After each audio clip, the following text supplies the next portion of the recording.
Hello, everyone, and welcome to Smashbox TV's podcast 375. Your host, Terry Miller, the Disc Golf Guy, alongside Johnny V. I feel like the season is actually done now. I know, Says you. I know you've got a few things in the hopper other than even coverage. I know you're got a little bit of travel and a little bit of golf, things like that coming up. But for me and most of the world, the major disc golf stuff is done for the season. So we're going to go to, I believe as the DGPT is calling it, winter content, not off-season. Don't call it off-season. There is no off-season. We're going winter content. Correct. There is absolutely no off-season here. And as I sent out a tweet today, and I know I've been teasing this out for quite some time because it's truly been the year in the making, I have so much additional content that is going to be released on the Disc Golf Guy channel. And I'm assuming that's because you were lazy all season. It's because I was pretty much lazy. And when I would think to myself, man, should I work some more or be lazy? And every time I was like, I should probably be lazy. I have nothing else to do. So I'm just going to go ahead and lounge. And in reality, I counted that I have more than a dozen different events that range anywhere from 1 to 8 rounds per event. So if you can release one a week, you'll be set for the off season. It's going to have to be more than that. And a good number of it is edited. A lot of it doesn't have commentary, so we'll see who gets pulled in for that or who volunteers or wants to be part of it. And the default will be, hey, if I can't line up somebody for commentary, either that event will again get pushed back somewhere else in the queue for it, or I'll just knock it out and just do it alone. It's going to be one or the other, but working on a number of things. You guys saw that the Silver Cup last week was released. That was actually edited back in August. So thank you to ultimately Brian and Nate, who then laid down the commentary track. Tomorrow, I think I'm finally laying down some commentary for the Rocky Mountain Women's incredible event that we largely discussed back in August. That's going to be one of the first ones in the queue. And then right after that, the Minnesota Am Championships, I think, is the next one in the queue. And then from there, it's going to bounce all over the place.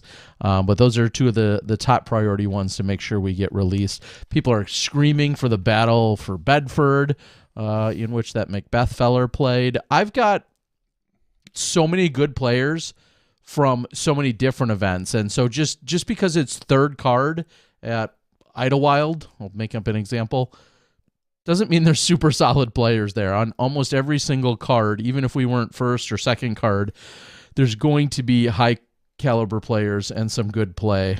Ledgestone's got a ton of footage. It goes all the way back to Waco, Minnesota Majestic. There's footage from literally all over the country all year long, and super excited. So I'm going to go out and record some videos on my phone of me playing casually and just release them right up against yours every single time. Because that's what people are begging for. They're like, can we get more of that Johnny V? Like, oh, God, what? Ooh, did he for that? Really? Yeah. Like, that's a 280-foot hole, wide open. Well, and yeah, I'm going to do that all season. I think it's time to get your own YouTube channel up and running. I've thought about it, Terry Miller. I think it's well overdue. People are clamoring for it. I'd actually probably do a Skip Ace one if I was going to do one. I wouldn't do a Johnny V one or anything like that. All right. Well, what we're going to have tonight is, first, we're going to lead off with Micah Groth. We're going to have him join us literally in just a few moments. Get caught up with him. Of course, he's your champion at the NADGT Championships that took place down there in Austin, Texas. The young man that just turned 16 years old shortly before arriving in Texas. We're going to catch up with him. And then after that, we're going to check in literally from the other side of the world with Kingsley Flett, otherwise known as Kinga. He is going to talk to us. As he said, it's been about a full year since he talked to us about the Australian Disc Golf Day, and that's right around the corner. So he is besides doing media and write-ups and photos, he's one of our favorite ambassadors, we'll say, from over there, and also a gentleman I've seen in other parts of the world. So super excited. We'll be catching up with him in just under an hour. And let me double check. I'm going to reach out to Micah and make sure he is good to go. Yeah, Micah performed very well this past weekend. We didn't get a chance to see him on Thursday or Friday. Mm-hmm. I don't know if there was even any post-production coverage of those days, but Saturday he came out of the gates hard and shot like a 1050 rated round or something along those lines, and then was able to obviously play well enough on the final day to keep the victory in his pocket. There was some drama on hole 17, which I'm sure we'll talk about, but ultimately a pretty good round. So I'm excited to get to know the kid. All right. Well, it looks like he is all ready to go. So coming in from our Disc Baron Digital Green Room, the $10,000 champion, Micah Groth. How you doing, buddy? Doing pretty well. How about you? We are good, but we also did not receive or cash any $10,000 checks in the last few days. Please tell me you took that keep the big one, right? You took the big one home. Yes, I did. Did you try to bring it to the bank? Because that definitely should be recorded. No, I have not yet. Like, no, right here. It says. All right. Again, well, first and foremost, welcome to the show. Congratulations. We're gonna take a step back because we don't know you that well yet. Tell us about your early disc golf career. We learned that you just turned 16. When were you introduced to the game? Who got you into it? Let's start with some of those basics. Okay, so I've been playing for almost 4 years now. I was first introduced to the game from my uncle. So way back when we lived in Wisconsin, we lived in Delafield. What? I lived there. That's like 20 minutes from here. It's like 3 minutes from my 5 house. minutes from Terry's house. Okay, Wow. go on. Wow. That's awesome. Okay. Yeah, so I lived there for 4 years. For Christmas, my mom bought me and my dad a basket. It came with Frisbees. It was just from Costco. Super cheap basket, but we had more fun playing with the Frisbees than throwing it into the basket. And then this was like 8 years ago, and like one day we went to Hobby Lobby to build a Pinewood Derby car for the Pinewood Derby, and they had discs there, and we just thought, oh man, these things have cool stamps on them. Why don't we buy them? We bought those, and they all went left. Even the DX Leopard just went left, and we did not like those. Those did not go straight like Frisbee, so we basically just threw them in the garage in storage and didn't see them again. And then now we moved to South Carolina. We've been here for 5 years now. But the basket basically just sat in the garage, didn't do anything with it. And then we go to my uncle's in Alabama every year for Thanksgiving. And he said, bring your Frisbees. We have a Frisbee golf course a couple miles from our house, and we should try it out. It looks pretty fun. And at the time, I was like, Frisbee golf course? What? Is that a thing? And I really liked playing catch with Frisbee, so we brought our discs. I had a Star Atlas. That was pretty much my disc that I was using. And I was just instantly hooked. It was so much fun to just shape shots. Like I was only throwing it 100 feet, just straight nose up, falling left. But I learned a forehand because I tried almost every sport, and I've just always had a natural forehand for it. Okay, so at the age of 12, really, is when you had those discs. You went and played your first course. Where in Alabama? What courses did you play? Do you remember? So in Huntsville, Alabama. Oh, okay. So Yep. right where, if you know Levon Wolf, Yep. right near him, it's at Brawhan Springs where they had the 1993 Disc Golf World Championship. Yep. And that's the course I played. It was just a ton of fun. It's kind of a shorter course, so I don't know if I would be still in the game if it was a super long course because it would have taken like 10 throws to get there. It already had taken 7. And I remember just like hearing the one guy, oh, I got a 2 on the hole. And I was like, what? How do you do that? I mean, I just took a 5. I can't even imagine taking a 2. Wow. Okay, so when you were in Wisconsin, I mean, you had the Frisbee, so to speak, but nothing about playing any of the courses anywhere around there, and no ties actually to Wisconsin's disc golf scene other than the fact you just happen to live here, but you didn't play here. No, I did not, which we still have some of my best friends are still in Wisconsin, and so we visit them, and I actually got to play some of the courses. So I don't quite remember the names, but like I really wish I would have got involved earlier because the disc golf courses were awesome there. probably like Wales and maybe Valley View. Yeah, those are some of the closest ones. And then you've got great courses even more west and east. You got a lot of the Milwaukee area ones where we had Worlds, and then you also have the Madison ones to the west. You were right in between the two, pretty much. But yeah, when you get back, you'll find plenty of great golf, as I'm sure you know. Wow, that's awesome. And then, what about your uncle's roots or beginnings? Was he always into it, and is that typical for him to go out and try and recruit new people, family members or otherwise?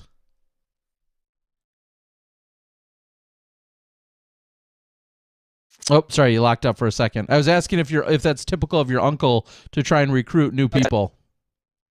No, not really. He just bought a starter pack just like us, and didn't really know anything about it. He just knew there was a Frisbee golf course, and everybody was just brand new. Wow. Okay. So just freshly discovering disc golf, which is a little bit random, but obviously it's pretty awesome for you guys. So what about it? You know, you said it took you quite a few throws, but what about it got you hooked in terms of, you know, wanting to play or wanting to get better or play it more? So I've tried so many different sports, football, basketball, you name it. I've pretty much tried everything. I've always just loved competition, and this was just a way to play with everybody. We were all brand new, so it was like one of the only sports I could actually compete with my dad at. My dad is a natural athlete and everything. So this was just something I wanted to play because I could actually compete with my dad in this and not have a handicap, because being so competitive, handicaps, I did not like them.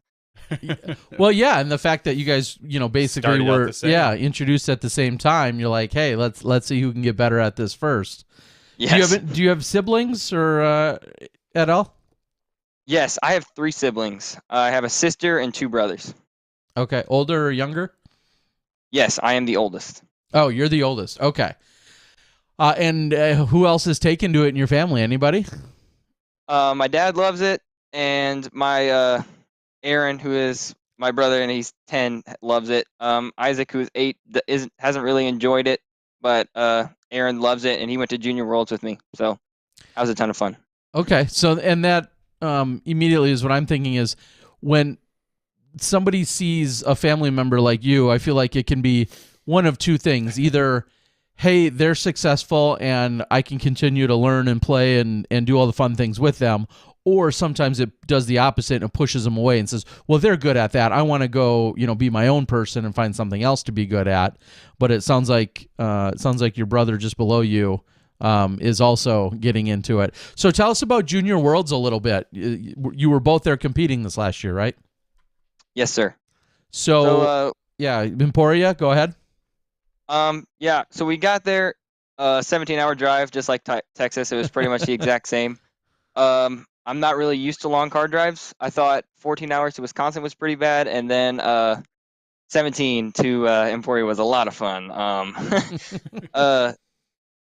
It was super cool. I mean, the disc golf scene there is huge. I was amazed by how many courses. I thought we had a ton of courses here, which we do, but nothing like Emporia. Just like everybody knew disc golf. You went to a restaurant, there's discs. Like, it was awesome. I don't really think I could have even done well in the NADGT without Junior Worlds. Like, it was such a learning experience. I've never felt that much pressure in any sport I've ever done. I did archery for 5 years, and I went to nationals and worlds, and I still never felt that pressure. Just that final 9 pressure, like, I was literally shaking. I shot one of the worst rounds ever, and it was filmed on the final 9. Okay. But I mean, it was just a huge learning experience. I was really disappointed with my performance. I don't feel like I could have performed better, and I knew I had a chance at winning that title, but yeah, I guess it just wasn't my year, and I guess I just took it more of a learning experience and to make me drive and work harder towards a goal than really anything. Yeah, I'm looking at the world's results. I see where you had finished 3rd, and at the time you were rated 998. You finished 3rd. Peter Calabrese? Calabrese, yep. Calabrese I think he's in some other coverage I was editing today. That's funny. He finished second, and he was 10 ahead of you, and then 9 ahead of Peter is Cade Filamahala. Is that right? Yes, sir. Yep. Yeah. That's exactly how you pronounce it. I just double checking. Who's rated 1,001? Let's start there. 1,000 rated sub 18-year-olds used to be almost crazy, and now they're not quite a dime a dozen, but far more common. Mm-hmm. Are you part of that class of the next generation of where we're going to see 14, 15, 16-year-olds getting to 1,000 well before they're even in college age or done with high school? I mean, I hope so. There are a ton of kids that are working so hard to get to it. I think just the drive is different than any other generation has seen. Kids are getting so competitive and working so hard at one sport. Like you see basketball players, like junior basketball players, someone really good isn't that uncommon. So it's pretty much the same as disc golf. If you work as hard as you can towards something, you're gonna be able to achieve it. If you put enough hours in, put enough reps in, it's definitely possible. And I just don't like other generations have done it. Like Paul Macbeth did it. He worked the hardest out of anybody, and he made it to where he is. So if everybody puts that much work in, I feel like almost anybody could do it. Well, that leads to maybe another good question, which is who do you look up to? Who have you seen throughout your very relatively short career, but who are some of the players or personalities that you really either associate with or, find yourself modeling after or really look up to? Anyone or any people in particular? I mean, I've always just like Paul Macbeth. Like the first video I ever watched was like 2016 Masters Cup, and it was like Nate Doss, Paul Macbeth. Can't remember the other 2 players, but like Greg Barsby and Ricky Wysocki, I think. Yeah, most likely. Yep. I just like from the beginning, I didn't even know who the pros were. Like I had no idea that this guy is the best in the world. So I don't feel like I had a bandwagon at all. But like I always I was cheering from him for the beginning. So then I followed and was like, oh my gosh, this guy's a 4-time world champion. And then I just like started buying discs. I've always just like looked up to Paul. The way he earned the most money out of anybody ever in a season and then donated it all to charity.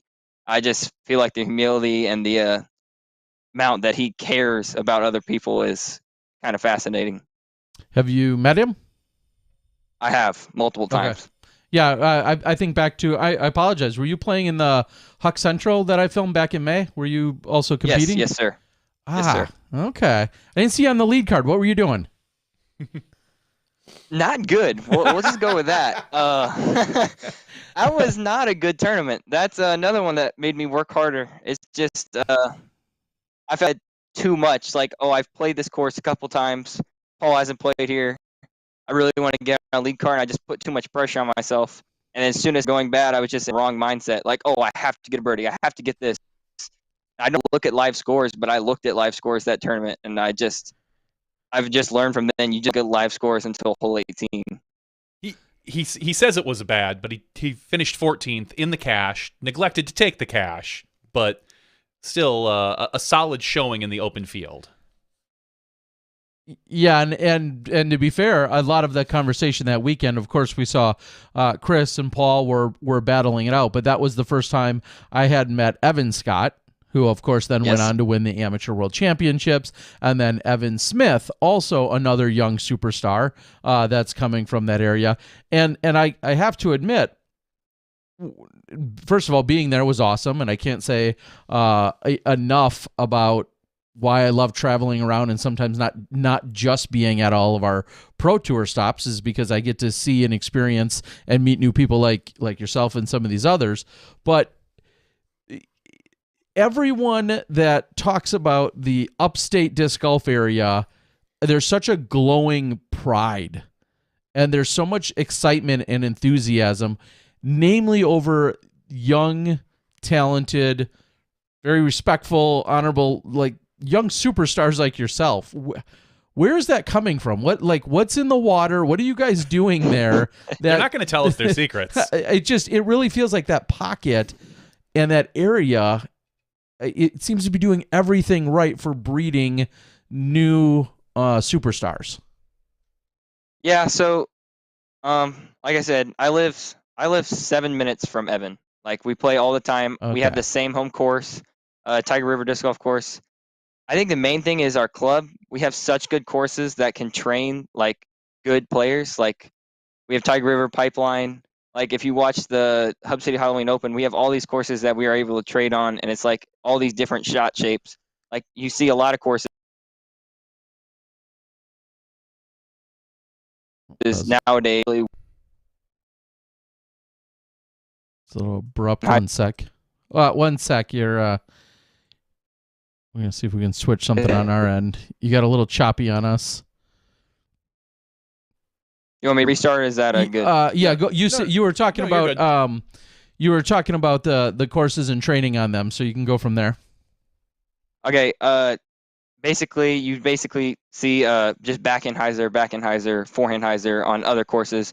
Here, you have to like shape lines and do all this stuff, and also just like how many good people are like playing here. Like, everybody's pushing each other to get better. Like, we have Evan here, Jake Mon, who was filmed by Jomez at NADGT in 2019. It was going to go back 2020, but then it got canceled. But everybody's just here in the area, and they're all pushing each other. And then like our local club, like the older members who have a lot of advice, like take people under their wing and show them like this is how it's played. And like they're not treating them like kids, they're treating them like equals, and then really trying to push them and get them to the next level. It's kind of awesome that there's so many good people here. Like, we had Dylan Cephala and Brent Hanu, who took 2nd and 4th at the NADGT, and they're all from right here, 30 minutes from me.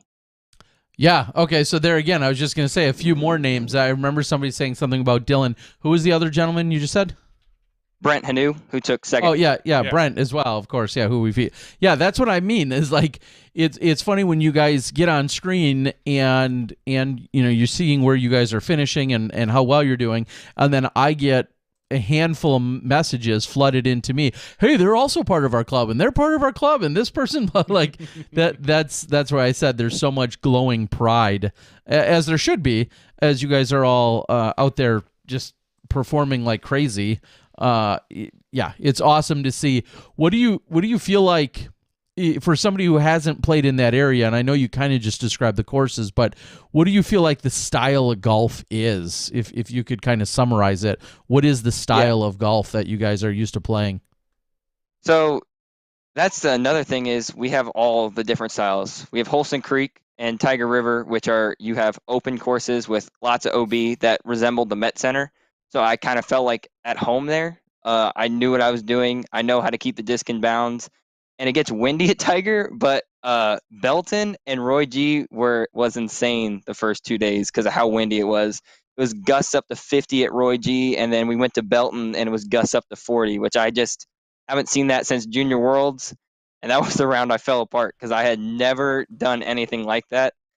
But we also have Pipeline, which is super tight and technical. You have to hit your gaps, par 4s, par 3s, and basically you have to learn every shot shape. So we have almost all the courses that you like, all the different styles you can pretty much think of. Yeah, and it sounds like you're then going out and practicing your forehands and your backhands, which I think is obviously so crucial. Those are needed now to go out and compete with the best. But the fact that you have courses that are demanding that and requiring those types of skills and shot shaping is truly just going to help you more and more in the long run. Talk about, I know you were just talking about how windy it was. What was your experience in those first couple of rounds? Again, there wasn't coverage. A lot of people were pretty much just watching scores unfold. But what do you feel like was your experience during those first couple of rounds that really no one else saw? So I was nervous to start, as anyone would be. I mean, you just traveled this far and you don't want to fail because of how far you had to travel. I started out the first hole with probably like a 35-foot putt that I made for birdie. which gave me confidence going into it. And it wasn't. I got an earlier tee time, which I got lucky because the wind was a little down, but more towards the end, it picked up and was super windy. So the more open holes, it was extremely windy. But I mean, I just had fun. I mean, you got to forget that you're in a tournament. You're just playing what you love at the end of the day, and that's basically the mindset you got to get into. And I ended up playing. It wasn't my best round, but it was enough to put me in a 5-way tie for first, and it rated like 10-24 or something like that, which is pretty good. I was happy with it. I know in the practice rounds I shot better, but I didn't play in the wind, and I just was kind of happy with the round. And then you're in that big tie. You go into the second round. You said the wins were less, but 40 versus 50. I'm not sure there's a huge difference in terms of strategies. But what was it like during your second round?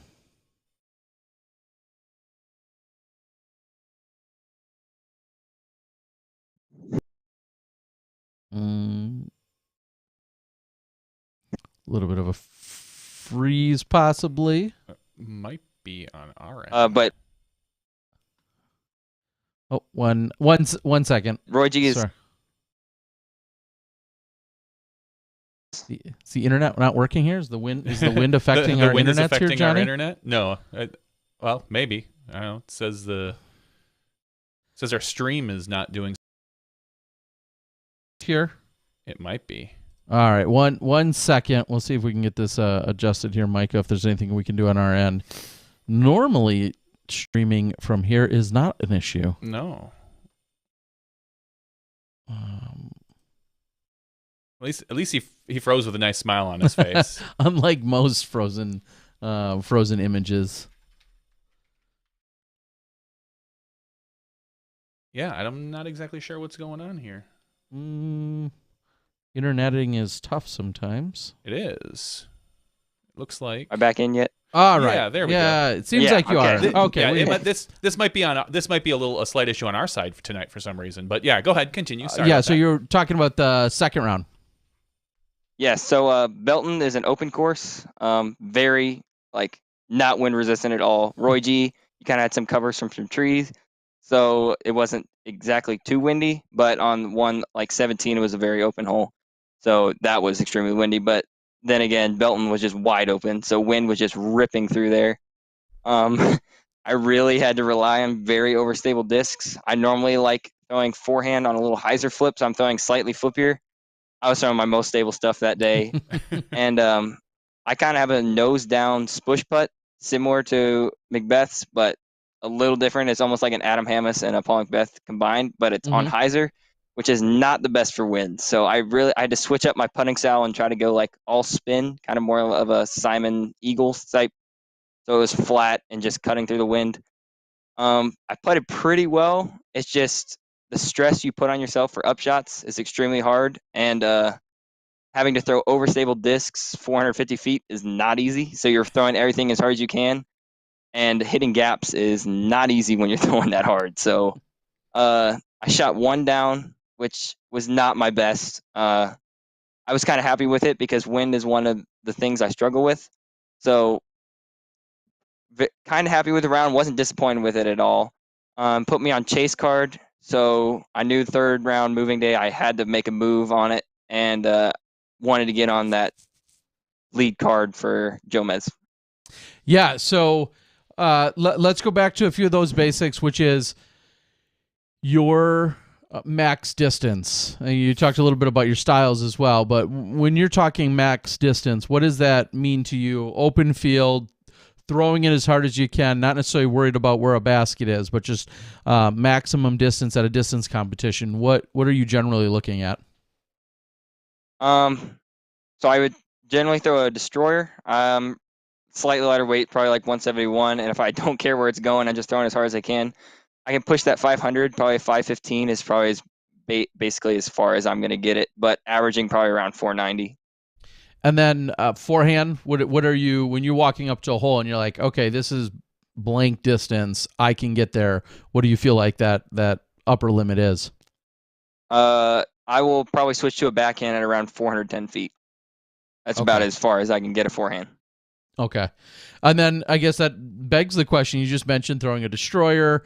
Also, having the affinity for Paul and whatnot, and watching him come up through the ranks, or watching what he's been doing. What are you throwing now? And at any point, does, for instance, someone like Paul, does he affect what you're looking at for discs? Not really exactly. Like, if I love a disc and has his name on it, great. I will grab as many as I can, but not really. I go most off like feel and how it flies. I don't really care whose name is on it. I just like the disc. So I'm pretty much throwing almost all brands. It's mostly just Discraft, Discmania, and Innova right now. So I feel, and I've been wrong once before. If there's going to be some offers at your door or doorstep, if you guys still use mailboxes and such, maybe a letter will show up. I don't know, or a fax will come in. That's it.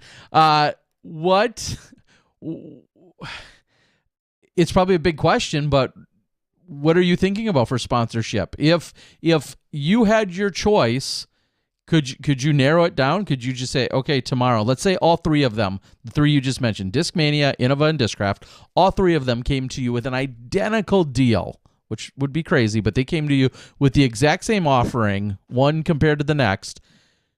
Would you pick one and be comfortable with that? I would go with either Discraft or Innova. To me, they both have great discs, like the Destroyer, the T-Bird, and the Firebird. No other manufacturer can make that. And then you also have like the Buzz and the Undertaker and the Luna. Like, nobody else can make a disc like that. So both brands have discs that nobody else can copy. Like, brands have tried to copy the Zone and the Buzz, and they haven't really been that successful. There's nothing that flies exactly like it or feels like it. Not wrong. And when you're talking about a Destroyer as opposed to, say, a Force or something like that, do you feel like they're at all similar? They're similar. I feel like the Destroyer goes farther. I've worked with both. I have both in my bag currently. The Force doesn't quite go as far and doesn't have as much glide, but is definitely more consistently overstable, and you have more consistent runs with the Force. I can grab a brand new Force and know it's going to be overstable, as opposed to a Destroyer. Like, I grab it and I need to know what run it is, because I won't be able to know, like, out of the box, is it going to go straight, right, or left? I feel like you have to be more run based in Destroyers and not so much with the Force, but the Destroyer definitely has more glide and goes farther. So how much, you've had a chance to probably have some winnings here in various amateur levels. Do you collect discs? Do you hustle discs and try and sell them for your next entry fee? Like, where are you in the disc collecting, hoarding, selling perspective or spectrum? So I have a ton of discs. Basically, with being sponsored by Down South Discs, which supplies me with a bunch of discs, and then also just winning some tournaments and then like getting amateur payout. I have a ton of discs. Played against sports. If you go to the used rack, you can sometimes find some real gems in there. So I collect a few things. Not too much, but I have maybe like 20 collectible discs, right? Like Proto Kongs, the original Big Z Zeus's, Crystal Lunas, 11-time T-Bird, discs like that. Okay. So That's what that brown box is right there, the Proto Kongs. Pretty common stash there. You just turned 16 a couple weeks ago.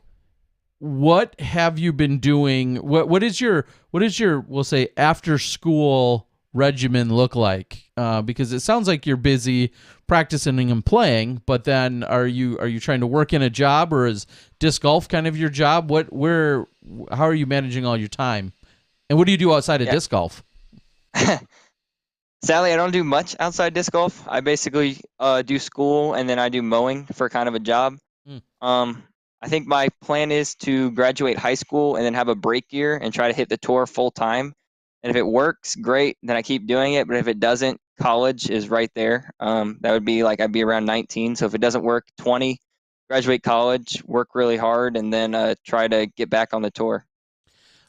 You have plenty of time for lots of decisions, but right now, where does your where do you feel like your career would be? Let's assume for a moment it's not professional disc golf and on the tour full time. What are some other things that interest you that you could see pursuing a career in? So I love animals. I always have, and I could tell you like what bird species or something like that. I've always just loved them. So I was thinking more of like a game warden or something like that. Just protecting animals and the wildlife is kind of what I would like to do. Awesome. Okay. Well, and how perfect when you're out on a course, you get to just naturally take in so many of those things as well. Are you the guy that's always pointing out like, hey guys, look at this whatever, this species of bird that's maybe rare, maybe it's not. Are you the guy pointing those things out to other people, and then do your card mates like, yeah, dude, I don't care? Or are you educational and they're excited to hear about it out on the course? Like, what are you doing? Why are you picking that up? I'm gonna back away. I mean, he can always play practice rounds with Madison. Yeah, Madison sure. Walker. She's Calvin Heiberg. Yep. Calvin as well. Yeah. Sarah Gilpin clearly knows all about wildlife and then some out there. Okay, well, yeah, that interest, I think, meshes so well for you. Obviously, if you said, well, I'm really passionate about finance or stocks, it's like it's such a wide gap between probably being on the course and then worrying about that versus being able to take in nature firsthand. And it makes sense. And it also, I feel like maybe it combines the best of both worlds, because like we just talked about, all those people, you see them, they seem to enjoy nature and everything it has to offer off the course in between every single tour stop. And maybe that's some of the appeal to you? Yeah, for sure. I mean, that's another reason why I love it, is just being outside. I'm an outdoors person. I love being outside. If I can do my schoolwork outside, I'm homeschooled, so it gives me I can be outside if I want to be for school. In South Carolina, it's hot here most of the year, and when it's cold, it's not freezing like Wisconsin. It only gets to like 20, but it normally warms up to like 40 in the day. So I can be outside with just a hoodie, and just love being outside as much as I can. Backtracking for just a moment, with the representation that you guys have from Upstate and all that general area, 3 of the top 4 finishers were from South Carolina. Yeah, I guess that's good, right? All from the Hub City Disc Golf Club. Yeah, from one club, which is insane. So then I guess my to follow that up is, did you guys carpool at all in any way, or caravan, or was it everybody with their parents, or did some people travel together? How did you guys do that this last week? No, we all went separate. Dylan and Brent, I believe, are 2 or 3 years older than me. Okay. So they drove down. I believe they went down together. They are related somehow, like second cousin. They're second cousin or something like that. So they're always together playing practice rounds, and they're basically best friends. So. Okay. So talk about that. I mean, the final round, you were going up against Brent. You familiar with him? It comes down to the end. Were you guys? Is it more competitive when you play against him, or are you guys kind of rooting for each other? It seemed to be pretty friendly on the course, even at the end when everything was said and done. There were some smiles and fist bumps between the two of you. It didn't look like there was really too many hard feelings. What was the atmosphere like on that final round between you guys? Yeah, it's always competitive, but I feel like we're rooting each other on. If someone was going to win, we'd love it to be from the Hub City Disc Golf Club. We talked to each other the whole time. There were no hard feelings. I mean, it was just a really cool atmosphere. Sorry, and it was just a ton of fun. But what wasn't fun for Brent was right over the basket on 17. I mean, that was. It was so tense and such a great battle, and that clearly was like the nail in the coffin, or the defining moment of the round. At least for us in the booth, it felt like that. Obviously, second to last hole. What was going through your mind as he was lining up and that was unfolding? So Brent is a really good putter. You could probably see that. He's definitely better than me. He's really good at putting in the wind. He has a very hard, flat putt. the wind does not really affect it. But I knew that about him, and so that face that that you probably saw on Disc Golf Pro Tour was just utter shock that he missed it. I think most of it was he knew the OB was behind, so he tried to take a little off, and we had direct headwind. You mean that one? Yeah, that one. Yeah, I think he took a little off because he knew the OB was right behind the basket, and we had a direct headwind. So when he took a little off, I don't know if he didn't account for it, but the wind just lifted it, and I didn't really know what to feel because I felt really bummed for him because we're good friends, and I hated to see that happen. If it was going to happen, I was kind of hoping like if I was going to win, and then like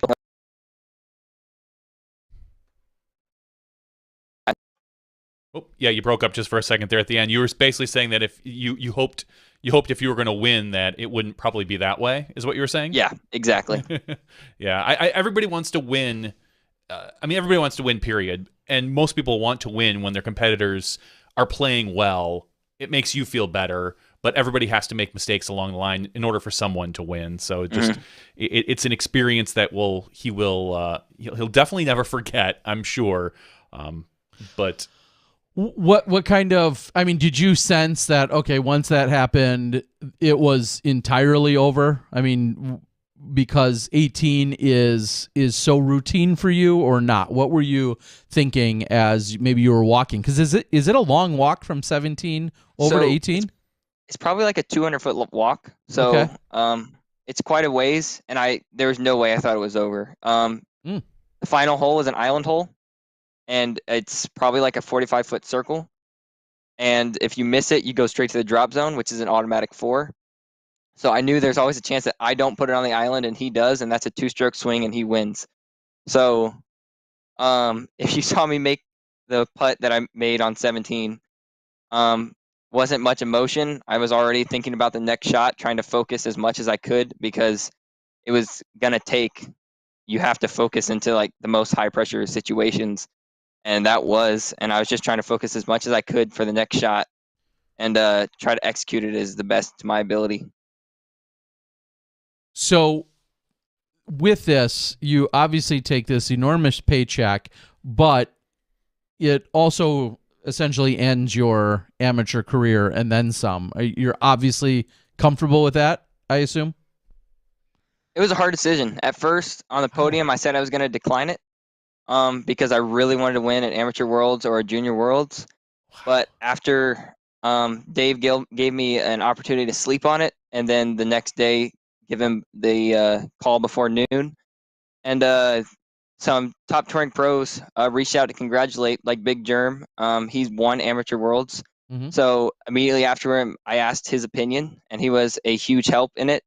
He basically just said, yeah, Amateur Worlds meant a lot to him, but $10,000 is a lot of money, and he didn't think it was worth $10,000. NADGT is a big enough title, and I looked, and it was more of a stacked field than this year, and there were more competitors. So I feel like NADGT, not to take away from Amateur Worlds, because Amateur Worlds is a huge title, and it probably is bigger than NADGT title, but I feel like it was big enough that I could accept cash. Yeah, that makes a lot of sense. Am Worlds is a major, and it's got a lot of good history behind it. But these, in our day, it was something like the Bowling Green Open for AMs was one of those huge events where it was almost like an AM Worlds, and this is something very similar to that, where you have some of the most of the best amateurs in the world coming in to compete for this check, and I think Germ is right. I think that if you win an AM Worlds, you'll love it, and you'll cherish it forever. But $10,000 is a nice way to get your tour life started if you just kind of pack it away and just wait for that day. Once you graduate high school, to use that as seed money, so to speak, in order to get on the road. Yep, and that's another thing I was thinking about. Is my goal was to be a touring pro, and of course Amateur World would be awesome, but I was just thinking of it as a stepping stone to get to the main goal, is to be a successful touring pro. And I feel like the $10,000 is a bigger step towards that goal than an Amateur Worlds. Amateur Worlds is awesome, but at the end of the day, touring is more important than an Amateur World title because you're more recognized being a touring pro and proving yourself there than an amateur title. I mean, Macbeth doesn't have an AM title either. Yeah. We're not going to say he's a loser, but he lost. He lost here in Milwaukee. In Milwaukee, in AM Worlds. This is where he was here in AM Worlds. So and we make sure to get it in there every time we can. I mean, just to quickly put that in perspective with the $10,000. Oh, let me start by saying not that my opinion matters here, but I absolutely think you made the right decision to accept it. I look back to one of the brightest stars of the NADGT over the last 5 or 6 years of its existence, and that's Kyle Klein. Kyle Klein won it in 2019 in handedly, very easy fashion. Yes, 2020 was a goofy year, but he comes back and has a really solid official rookie season in 2020. He plays in 15 events and he wins $12,053. You won $10,000 in one weekend, and it's not all about the dollars and cents, but there's so much logic and things that do make sense to me for how you've handled it. I think you absolutely made the right decision. It's highly competitive out there. You're not guaranteed anything, and you go to AM Worlds and you take second because you have one off round. Then are you kicking yourself? And yeah, I mean, there's so many other things, woulda, coulda, shouldas, but yeah, I love what you did, and I think you made the right decision. And a lot of players will play disc golf and not win $10,000 in a season. And so for you to win it in a single weekend after you're qualifying and then beating everyone else in a very stout field, I don't know that you have anything else to prove in the amateur ranks anymore. So thanks so much. I appreciate it. Yeah, it's just you're doing it right, and you're going to continue to get pushed and have so many other great competitors as you talked about, which leads me to what is everyone else going to do? And I know you're not their agent or their mom or dad, but what do you feel like some of your closest competitors, your Brents and your Dylans and just all of those other types that maybe you know within the club, what do you know what their plan is? Did you talk to about any of them? So Brent took cash and Dylan took cash, and then my buddy Joseph Anderson, who took third, also took cash. So everybody's moving up, and I just felt like it was time. I really wanted to go there for experience and to put myself in high pressure situations, because at the end of the day, that's what you want to do to get better. So I felt like I handled myself under pressure well. I kept my composure, and I kept my head in the game the whole time, even after the bad breaks happened, one after another. The rollaway, I watched Conor O'Reilly's rollaway that cost him the tournament. He stayed in it the entire time and ended up losing by one, but the same thing happened. So I saw he hit the rubber, so I was like, okay, I'm going to lay it up short of the rubber so it doesn't happen, and it still rolled away. So congratulations to the course designer. That is a very tough hole, and it's very tough to lay up.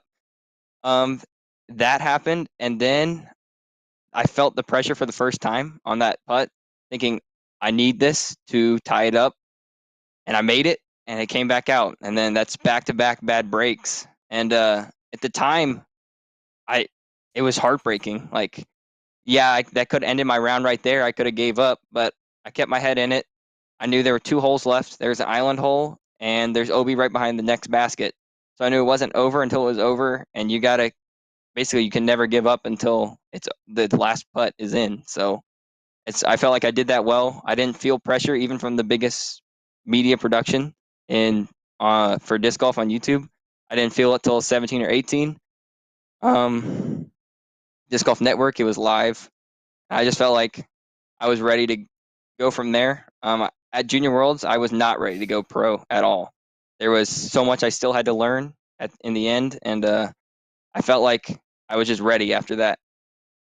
So there was some confusion this weekend about what the winner received as far as the dollar amount and like this thing tour passes being thrown out there. I believe Zamfell is offering to pay some tour stops for, is it next year for you, if that's something that you choose to do? Are you going to take them up on the offer, or how does that look for you next year? Yes, so the winner gets a paid tour pass. So that means I believe that means the events are paid for. So I get 10 paid Pro Tour events, which I'm going to try to play as many as I can. But then again, I'm the oldest of 4 kids, and there's only 2 parents, and then taking away from that long from my siblings probably not going to work too much. So I'm going to try to play as many as possible. But the real thing is I'm not going to be able to play all 10. But I like to put myself in those, again, the high pressure situations. Well, just hop into someone's tour van with them and, say, thanks, Mom and Dad, I'm 17. Just have Calvin pick you up on the way through, or tour with Brett, so. Yeah, just tell them you're going to hit the road. You got this. No. Do you have obligations in terms of, do you help out with your siblings quite a bit and stuff like that? Is that something that is on your shoulders usually, or no? Not too much. Okay. But I mean, yeah, I have to babysit sometimes. But I mean, they're all pretty much old enough, so it's not really babysitting. But just making sure nobody kills each other. Yeah, exactly. Or nobody makes a really bad decision. I'm making sure that does not happen. Any forks and light sockets, that kind of stuff. Yeah, They're not doing anything of that nature.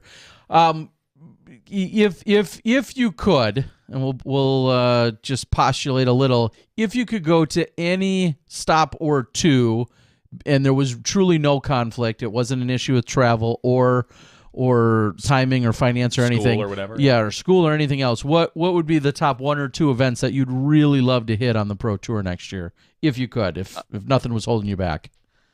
Ledgestone would definitely be a super cool one. I feel like that's one of the biggest ones. And probably. Sorry, I haven't looked at the schedule too much, but I feel like the Green Mountain Championship would also be awesome to play. And Ledgestone has to be one of the, well, I don't know if it's one of the closer, but Ledgestone's got to be within 12-ish hours of you. Yes, exactly. Yes, Peoria. Yeah, so that might be one of the more practical ones if you can. But again, yeah, I understand with the fact that you're not of legal adult age to just be able to go, rent a hotel or do some of the things that you'd like to probably do on your own. Do you feel like your maturity is about average with your age, or do you feel like you're maybe a little more mature than, I don't know, a typical 16-year-old guy? I don't know. I can't really be the judge. I mean, that's somebody who's not me. Somebody can have their opinion. I mean, to some people I'm probably not, and to some people I am. I don't feel like I'm a fair judge of doing that. So all right, well, it probably depends on the situation. maybe, but I will go ahead. I'm not going out on much of a limb. Others have echoed this. You definitely are very well spoken, but also it seems as if you have your wits about you, and you are very well rounded in that you know what's going on, and you're handling pressure well, and that you're quite composed. So I'm going to put you on that above average 16-year-old male category. Thanks so much. Yeah. So your parents are definitely doing a great job for sure. Wow. Anything else that we need to touch on that you don't, that either shout outs or things you'd like to mention, things we glossed over? I mean, you were gracious. You didn't bring up that, the first time I called out your name, I called you Micah or something like that, which is not my fault. But anyway, anything else you need to? You said the word. I know it was spoken in your ear wrong by somebody, but you did spit it out. I did. But is there anything else that you want to touch on or talk about or shout out or mention or? Again, the Hub City Disc Golf Club, they built great courses. I feel like we have an advantage because our Spartanburg Parks and Rec are willing to do all the work on the courses. So it makes our courses some of the best. Also, just a bunch of my friends that have always pushed me, such as like my friend James Corbin, my friend Owen Camp, who taught me basically how to throw far at my local course, Tiger River. I mean, pretty much anyone who's ever helped me on the way. Of course, Ryan Ulmer, who's the owner of Down South Discs. Thanks him for believing me and first one to sponsor me. And it's pretty much. And T-Box Disc Golf, which I'm not officially sponsored by him yet, but in the works of it. Awesome. After this plug, you will be, which is great. Exactly. And I want to reiterate in working with Ryan for the first time earlier this year by going down to the Huck Central. He's such a stand-up gentleman and such a great guy, and you can see the passion and enthusiasm and all the events that he was talking about putting on for this year and what he's trying to do in the area and continues to do. And then it feels like every person I talk to that's even remotely from that area is sponsored by him as well, which tells me how much he's pouring to the local players in the community. And I can't say enough about Ryan as well. So clearly in good company, and he made a post a little earlier just about being so supporting and how proud he is of so many of you competitors and players over there. So all around really good people for sure. I mean, and also like Evan Scott being sponsored by him and Jake Mon again. I mean, clearly his work is paying off. Like the amount of time he has put into us is very helpful, and I appreciate him so much because I don't think I could have been here without him. He's taught me so much about the game, how much mental game you need for this. I did archery for 5 years, which is completely mental, which I thought I would know enough, but it's completely different. Disc golf is different. Archery, you can get mad and then focus more. Disc golf, you can't get mad. It just makes you play worse. So I just feel like this game is so unique, and then you need people like Ryan to help you along the way. And I mean, clearly, Evan winning Am Worlds and then me winning the NADGT, it clearly shows that he knows what he's doing. Yeah, a real testament to the influence that he can have, and then you guys being mature enough and gifted and talented enough to be able to receive that kind of assistance and that kind of direction, again, reflects on him, but it also says a lot about you guys. And it's been really incredible to see. And I feel honored that I was in that area to see some of you guys and meet some of you guys earlier in the year. And we're going to have to just continue to look out for that area to keep on dominating. The only one of the final requests that we'd have is when you do entertain all those sponsorship ideas, we want to certainly hear about them so we can talk about them here on Smashbox. So hoping to hear something that comes along in your favor, because as you said, this event certainly puts you on the map, and we've seen what all of our champions from the NADGT and the Next Gen Series have done since winning this event. It takes very special, dedicated players to take it down, and I think it's a great springboard, exactly as Dave designed it. It's a great springboard to move into your professional career. So we're looking forward to seeing and hearing more from you, and there's no doubt we're going to be saying your name more often, that's for sure. I hope so. All right, Micah, again, congratulations. It was an honor to be able to call the action. I've been at every Next Gen finale since the inception, all the way back in Colorado, and it does hold a special place in my heart to see all of these champions crowned year after year, and this time to be able to see it live on Disc Golf Network and to be able to broadcast it and share that with the world.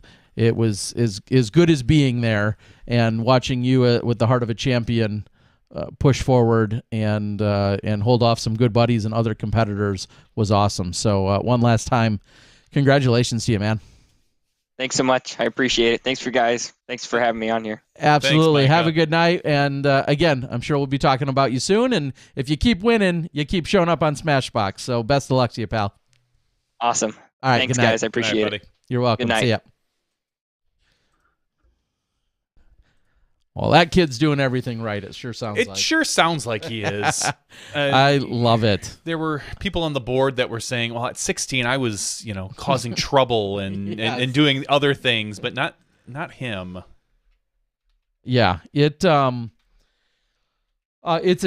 testament to our game and the seriousness, the competitiveness, the money that is involved. I mean, literally just prior to, we'll say, last year, and there's a great write-up in Ultra World that I'd love to talk about a little later, but prior to last year, the year before, there was only a handful of times a $10,000 check had ever been written in disc golf. A few USDGCs, a couple Worlds, maybe here and there. And now to see someone technically at an amateur ranking take down this event and then be handed a $10,000 check to jumpstart his career in the professional sense, or to continue it, as you said, he had actually declined a few times cash earlier in the year. But to see him use this as that springboard, it says a lot about disc golf. Obviously his skill sets, but maybe even more so about our sport as well. So congratulations, and of course, congratulations, Aria Castrita. She is your champion on the FPO side. Once we're done talking about Australian disc golf, we'll go back and we'll bring it back full circle, and we'll kind of run through some of the other things we saw at the NADGT. I want to say Aria's interviews both days may have been my favorite moments from the weekend. Just the I want to say the innocence, but the nerves. You can see how much it meant to her when she was talking to Perk, and it was one of my favorite points of the entire thing. How excited you could see she got at the end, and how she immediately was like, "I'm going pro." Yeah, it was a really great interview, and you can tell that she has a lot of passion, especially for being 15 or yeah. These kids are too young to. You add them both up, and they're younger than us. I know. I said the whole lead card at one point. I feel like you could add up their ages, or 3 out of the 4, and they'd still be younger than me.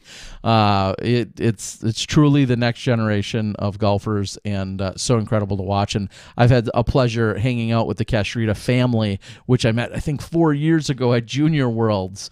Haley, Melody, and Aria, and just an incredible family doing really good stuff. So, and speaking of families, we have a family of disc golfers literally on the other side of the world. I had a pleasure of meeting so many of them a couple years ago when I was there for the Australian Championships, but now we have one of our favorite ambassadors and superstars, Kingsley Flett, otherwise known as Kinga. How you doing, buddy? Very well, thanks. How are both of you gentlemen this morning? Oh, it's this evening over there, isn't it? It is this evening. It's about 10 o'clock. It's 10 o'clock right now here. So yeah. So where are you in Australia, and what time is it? It is 11 a.m. I'm on the west coast, in just south of Perth, in Mandurah. Okay. Melrose Beach, to be exact. Yeah. Funny to hear somebody, and I saw a post about it earlier about being like East Coast or West Coast. Obviously, those are phrases we use all the time. So when I hear somebody using it and you're talking about a totally different time zone on the other side of the world, it still throws me off. That's because I'm not smart. All right, so we had you on about a year ago. We got a lot of things to cover, but about a year ago, and obviously COVID was in full swing, and there were precautions and various lockdowns, but yet the sport was growing. Give us a quick update on Australian disc golf. What has been happening over the last year?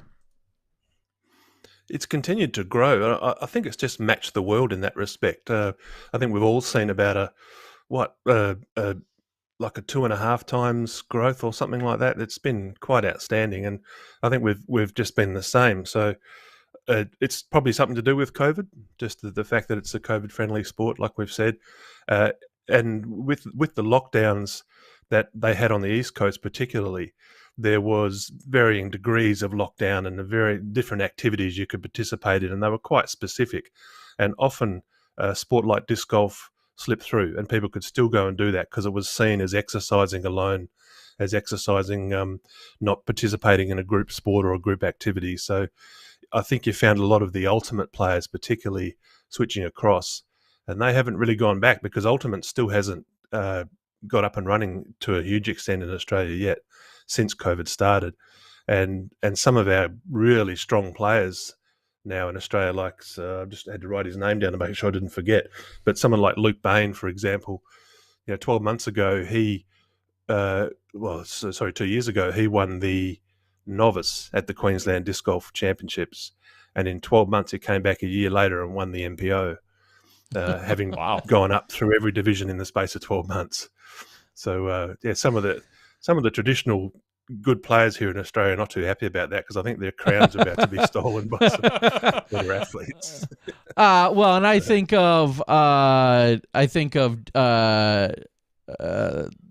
Jarrett Sweeten. I think of Patty Robinson. I think of some of those top players, like you're just saying, maybe feel a little more threatened by the incoming competitors. I mean, are they quite as young as what we're seeing in talking to the likes of Micah and others? Are they young or not necessarily? We've got some really exciting young talent coming through, particularly in my town in Perth. We've got a couple of young guys, Alex Kynaston and Blake Houston, both sort of like, I think Alex is still 13 and throwing 1,000 rated rounds and in the MPO, in over here and competing quite well. So yeah, there's some young talent coming through, but no, these ultimate guys are sort of like mid-20s in a short time. So yeah, you've got Queensland who are all really competing well. I apologize. You kind of cut out. Repeat a couple of those names for us. We don't want to. We don't want to short them out. Oh, you've got to give them that moment of fame. Yeah. Yes, for sure. You cut out right as you were just starting to announce some names, and we want to make sure we get them out there. Oh, did I mention the juniors? I mentioned the two young. You were just talking about a couple of the juniors. You said one of which was throwing 1,000 rated rounds as a junior. Yeah. Yep. So yeah, the three ultimate players that stick out to me who've competing very strongly in the Open now are Luke Bain from Queensland, Pat Thorpe from Ballarat, which is a country town in Victoria, and Abra Garfield from the Gold Coast, who have all come across and they're winning or getting podium finishes in MPO. And so if they stick with the sport, I think they'll form part of the top echelon competitive landscape, along with Paddy Robertson and some of the people you mentioned, Chris Finn and whoever else. Yeah, I think of them, and then I also think the one gentleman that really spent a ton of time here in the U.S., Jordy Wheeler, right? Jordan. Jordy, the lefty. Yeah. Do we see him? Is he out there competing week in and week out still? Yeah, he's got a little bit caught up in his career, I think, and he's like the rest of Australia. He's not travelling, so he's just staying local, and he probably won't get across onto the national tour until next year sometime. But no, Geordie's still competing and winning over here for sure. Because no one in Australia has travelled interstate for a year or so. Yeah, and again, we try to keep politics at bay, but give us a maybe a quick summation of where COVID and restrictions are like, what they're like for you guys right now. How are things going? I won't mention his name. I had a mate from Charlotte message me a while back and said, "Hey Kingsley, I've been on these message boards and they're saying that you've got the military on the street and checkpoints and you've got to give your papers and you can't move more than 5 kilometres from your house. And is that what's going on over there?" And I said, "Yeah, that sounds like Melbourne, mate. It's it's not happening over here." But I mean, I can be a bit flippant about it because in Western Australia we've had almost no lockdowns. We've had pretty much a completely uninterrupted lifestyle, and we've had as far back as I can remember now, months, maybe even 6 months, we've had no cases of COVID in the community. Because we're an isolated state, you've got to drive across a desert to get to us, and so it's been fairly easy to lock the place down. On the East Coast, they've endured months of being restricted of where they can go, how far they can travel, how they can go to work, having to wear masks everywhere, and facing quite serious fines if they transgress. So I guess compared to the US, it's a little bit more restrictive, but it's when you look at some of the conspiracy boards and talking about Australia being in martial law and things like that, that's not quite what's happening. It's I've seen those too. I've seen some of those too, and then usually someone will post an out of context video, and you'll click on it, and within like the first comment or two, someone will be like, "Yeah, this video is from 2017, and this it's totally unrelated, completely unrelated, or something along those lines." But it doesn't stop people from posting. It's the same as the flat earthers. I mean, the flat earthers all say Australia's a hoax, and we're all just actors. And that's one of the theories, that Australia doesn't exist. We're actually off the end of the flat bit. And I just thought you were on the like, underside of the flat bit. Yeah, I know. When you guys leave us out of your conspiracies, I don't know. Well, yeah, I was just guess we're far thinking. enough away. If the Earth is flat, like, yeah, will you guys will be the first to fall off? I mean, in theory. Yeah, or, obviously we have. Yeah. yeah. Clearly we Okay. have. All right. Well, we'll save all that for another show. So Australia Disc Golf Day, or is it just Aussie Disc Golf Day? What? Aussie Disc Golf Day. Aussie Disc Golf Day. It's been too long since I recall all the lingo. Coming up in a couple weeks, explain to us again what that means. What's kind of the goal and the objective? What are you guys trying to accomplish? Well, we had to cancel our nationals last year and took the decision to cancel it again this year as well, just because it was a little bit too unpredictable, too much risk involved in engaging major sponsors and all the sort of things that those guys had to put in.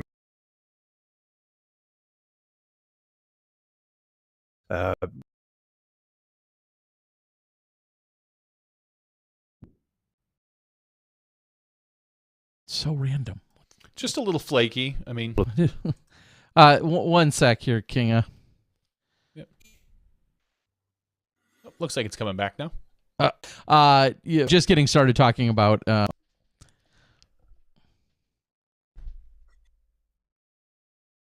It seems to be bouncing a little bit. Is it him or us? I don't know for sure. It could be us. It could be an internet issue. Canceled in 2019 and then in 2020, and that's pretty much where we last left it. So if you could take it off from there, please. Yeah, so we had to cancel our national championships 2 years in a row.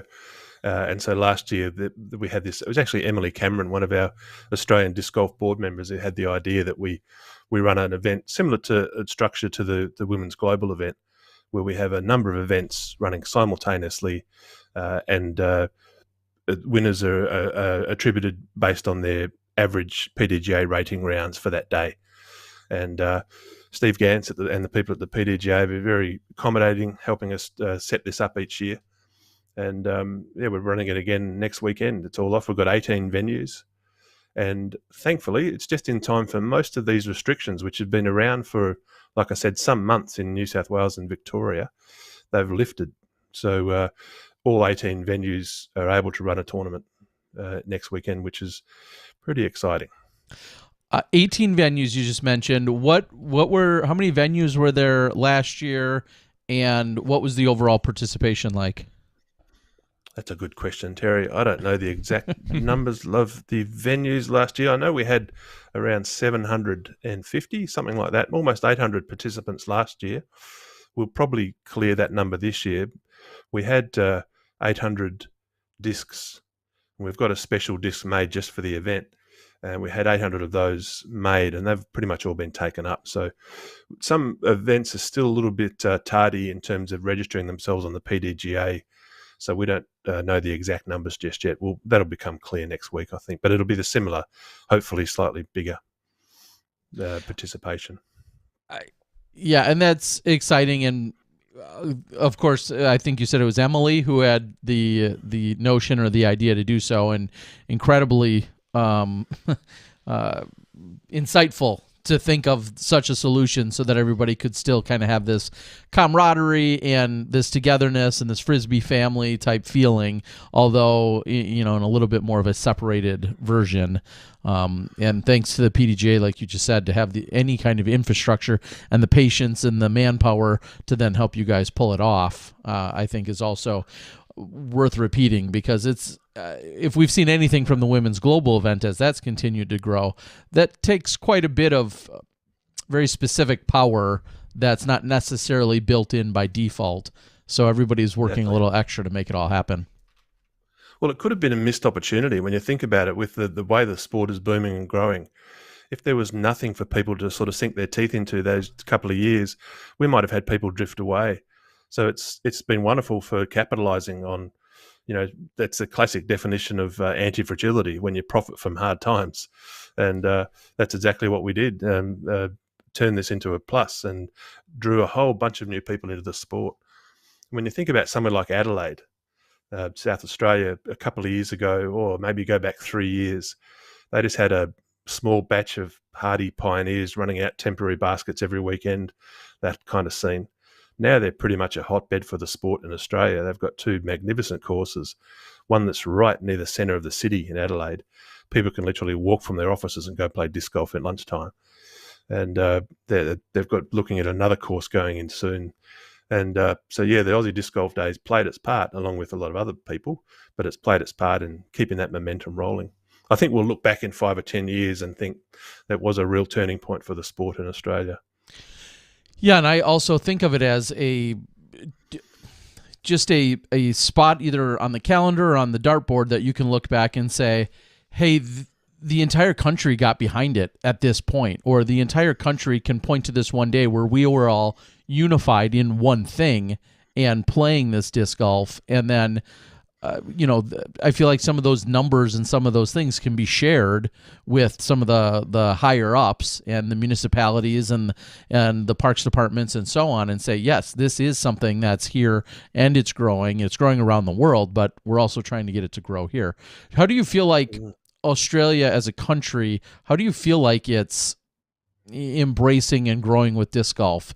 Is it behind? Is it ahead of itself? Where do you feel like the overall growth is?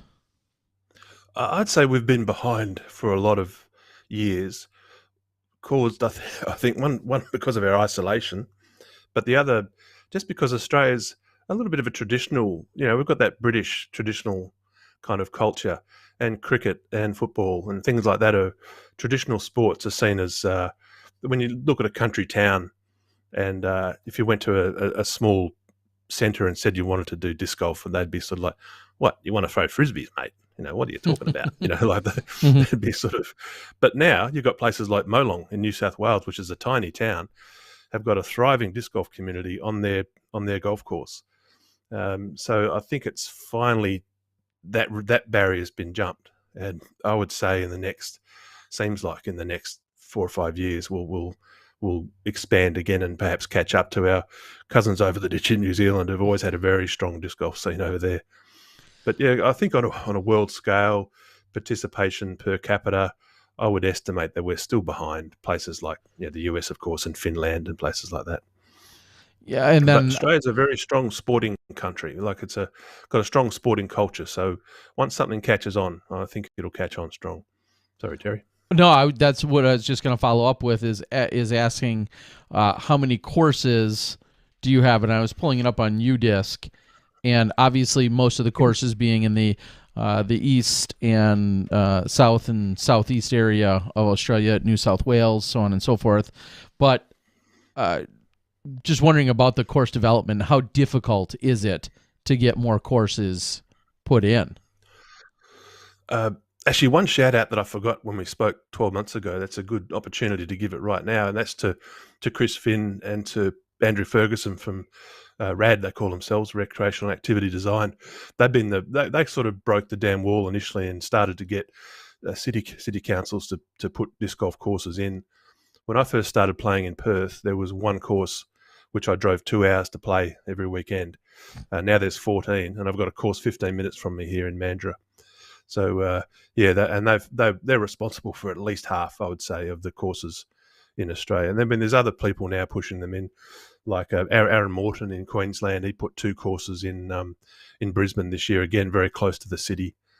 I think there's a distinction between the way parks and city councils, municipal bodies are set up in Australia compared to the US. And your parks and rec, I'm just thinking of courses like what's Angry Beaver and Eager Beaver in Charlotte? What's that one called? Yeah, that area. Mecklenburg County Parks. Yeah. That's in what we would call a national park. It's in like a park area where there's forest and trees, and the disc golf courses woven into there. We haven't got any courses in national parks yet in Australia. So the courses are either private or they're in a municipal park, which is where people walk their dog and ride their bikes and that kind of stuff. So that I think when that changes, and it surely will at some point, we start getting courses because, it's a good fit for national parks. Obviously, you're getting good quality people visiting the park and they're getting the park usage up and all the good things that they want to have happen. I'm sure once that penny drops, it'll be a different story. Yeah, and that was going to be one of my follow-up or final questions about courses specifically is there's pockets around the U.S. where private versus public, the conversations are unfolding. And when you go up to like the Northeast, you go up to Maine, for instance, I believe every single course in the state of Maine is a private course, where you go to many other states and there may only be one or two private courses in the entire state out of a few hundred. What is the if you had to estimate, how much do you feel like it's one versus the other in Australia? Is there there's not a lot of privatization, is there? No, I can think of two private courses that have been fairly well used. One of them is Granite Mountain, our friend Nate Lee in Queensland, and that course has kind of fallen into disrepair now because I think he's been a victim of all of the public courses that have been started in Brisbane. And suddenly people are thinking, I'm not quite so sure I want to drive 3 hours to go play disc golf when I can just drive to my local suburb and play. We've got a private course here in Perth, Pine Lines in Gidgegannup, which is probably our favourite course. And I think in terms of course rating, it's still the number one rated course in Australia. And that's on Keenan Valios's private land. He's an enthusiast. He's got a bunch of mates who play regularly. He opens the course up at selective times, makes it available for certain tournaments. It's certainly not a walk up and pay your money and play course. I think we're still a little bit away from that.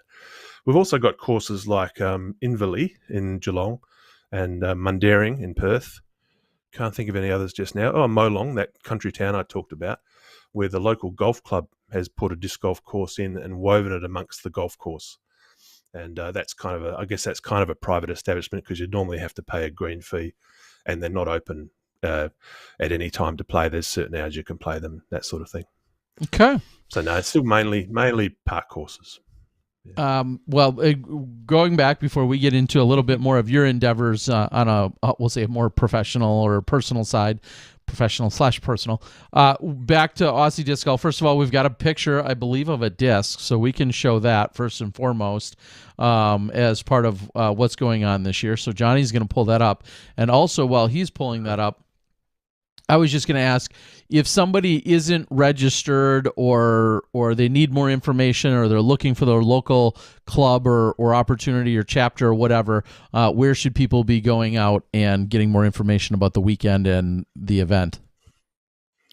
If you just go to australiandiscgolf.com, it's on there, the Aussie Disc Golf Day. But also, if you just hashtag Aussie Disc Golf Day on either Instagram or Facebook, it'll bring you to the Australian Disc Golf pages, which have got abundant information about the different courses and events, etc.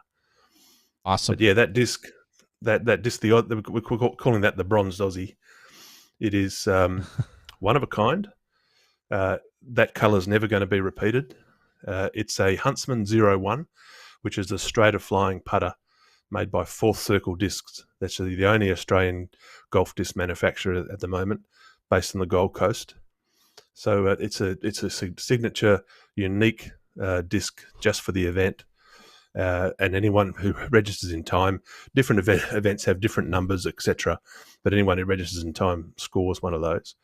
And we've managed to break into Luke Turnbull's house while he was sleeping and steal one of the extra ones. And we're going to make it available to one of your viewers and listeners. Awesome. And, yeah, you can do that as part of your Patreon or something. Sure, if you guys are good with that, yeah, we would. I know our Patreon subscribers would love that, and those are the group and the individuals that support us usually week in and week out at with some monetary value, and so I think making them eligible to possibly win one of those one of a kind discs, I think seems like a very appropriate prize if you're good with that. Yeah.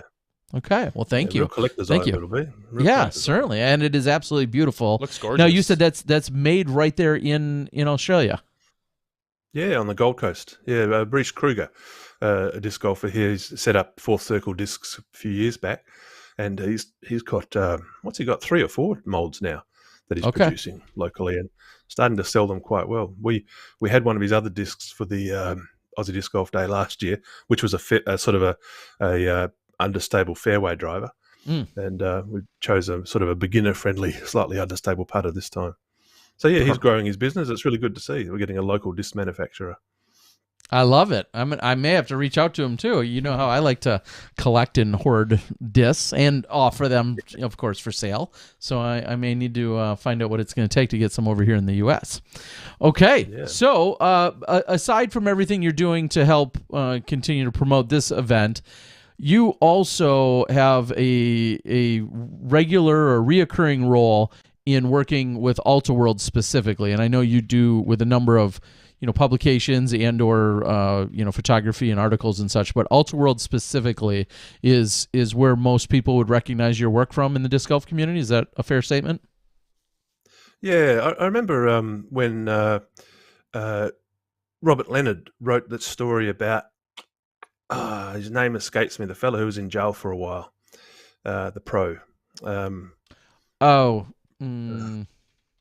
Yeah, he wrote a story about him, and I saw that story. He actually interviewed him while he was inside, and I saw that story, and I thought, that's really good quality writing. And I'm glad there's someone who's still trying to do that, just for the handful of people out there who still read. And so I feel insulted, rightfully so. So I reached out to Alta World and formed a relationship with them, and yeah, I've really enjoyed being part of their little team. We sort of have regular discussions about what stories we want to tell and all that kind of stuff. And I try and write about a few of the major events in the year. I definitely make sure I roll out of bed at 2 a.m. and watch the Worlds and the USDGC and try and write about them, just because they're, particularly the USDGC is close to my heart because I played it in 2013. So I'm very familiar with all of the torture that course can inflict. And, so yeah, I think we'll continue that relationship as long as they'll have me. And also, I think back to you were writing articles and taking photos and whatnot for some of our visits, such as being in Thailand. And do you see, obviously, this is so much reliant on travel and lifting of travel restrictions and whatnot, but when do you see yourself being able to possibly hit the road again or find some international disc golf stories for you to cover? Once they open the prison island, which some people call Australia. It's your ancestry, from what we understand. Yeah. So yeah, it's completely accurate. Yeah, we're a bunch of convicts, always have been. I've already in my mind kind of written off Thailand in 2022, next January. Yeah, I'd love to be able to get up there, but it's not looking likely. So I think a good part of next year will be pretty well stuck at home, but then hopefully after that things will open up and we can start moving around again. I'd love to get back over your way at some point, but I'm not sure when. Not sure when that'll happen, but I'd love to get back stateside and maybe go to another USDGC or Worlds and write about it firsthand from close up. Yeah, we'd love to have you. Yeah, and what would you say is still on your bucket list in terms of events, courses, interviews, whatever? What do you feel like are some of the things you'd like to cover that are still on your bucket list? I'd love to go to that island, the one in Finland. Oh, sure. The set of islands and like the 18 courses or something. Yeah, there was a recent update on that. Is that what is also making you reference that? Wasn't there just like in the last day or two an update on the first one going in? I think it was last week that they were saying how successful things are going. There's been a lot more that have gone in. It's not just like they're on pace. Okay. Yeah. I'm pretty fortunate that I drank fairly deeply from the well of disc golf when I had a lot of passive income, a lot of freedom to travel, and I went to the Worlds twice. I went to the USDGC. I went across to Canada for the first Team Worlds. So as much as I'd love to get back to the US, I want to get revenge on Della Veaga. When I played Della Veaga, I was inexperienced, and that place just tore me, apart.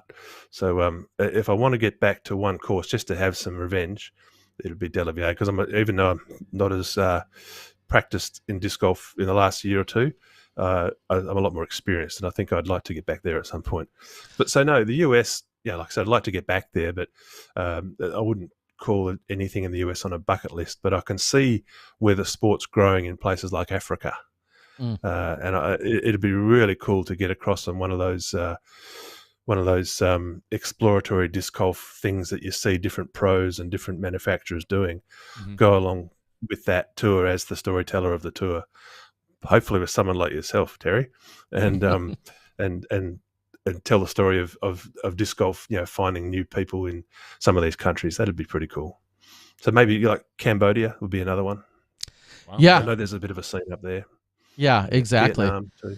Singapore, Cambodia, there's definitely a lot of conversation, and I think you probably are, I know, part of the group that we just saw another course going in Thailand, and not necessarily on Koh Samui, but in another area, and you just love seeing all of that growth and the whole world continuing to accept and support and embrace the sport that we all love so much. Go ahead. So before we leave bucket list, mate, New Zealand. I'm yet to go to New Zealand for disc golf. Really? I've been over there for work a couple of times, but the event they have down in Paradise in the South Island there just looks amazing. So I'd love. That would be definitely bucket list for me, New Zealand. Yeah, and I was very blessed after visiting you and meeting you in Australia to be able to go over. I was on the north end. I went to Auckland and then spent time over at Simon Feasy's place and got to see the true origins and the beginnings of RPM and their headquarters, and they have only continued to grow and flourish since then as well. And just absolutely amazing, beautiful place to be with so much to offer. And allegedly, I wasn't even on the scenic side of the islands because I was on the north side, but it was still beautiful to me. So no complaints coming out of my end. I got this theory that I reckon New Zealand could be, talking about flat earthers and that sort of stuff. I sometimes wonder if New Zealand isn't fake, that you're not just putting some virtual reality headset when you get to the airport, because it's just too beautiful. It's all Peter Jackson and his special effects and hobbits and wizards. CGI. Yeah, it's all CGI. And the people are so nice, True. When you're coming through customs, some customs officer greets you like he's seen you before. How you going, mate? How you been? As opposed to some flak-jacketed, guy with an assault rifle scaring you.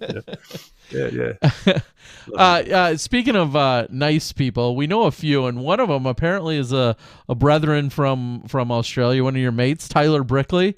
We just have to assume that you guys go way back, right? Oh, Tyler, yeah. I played football with him in school. Yeah, he wasn't a bad halfback flanker. Yeah. He's a flanker, all right. He certainly is.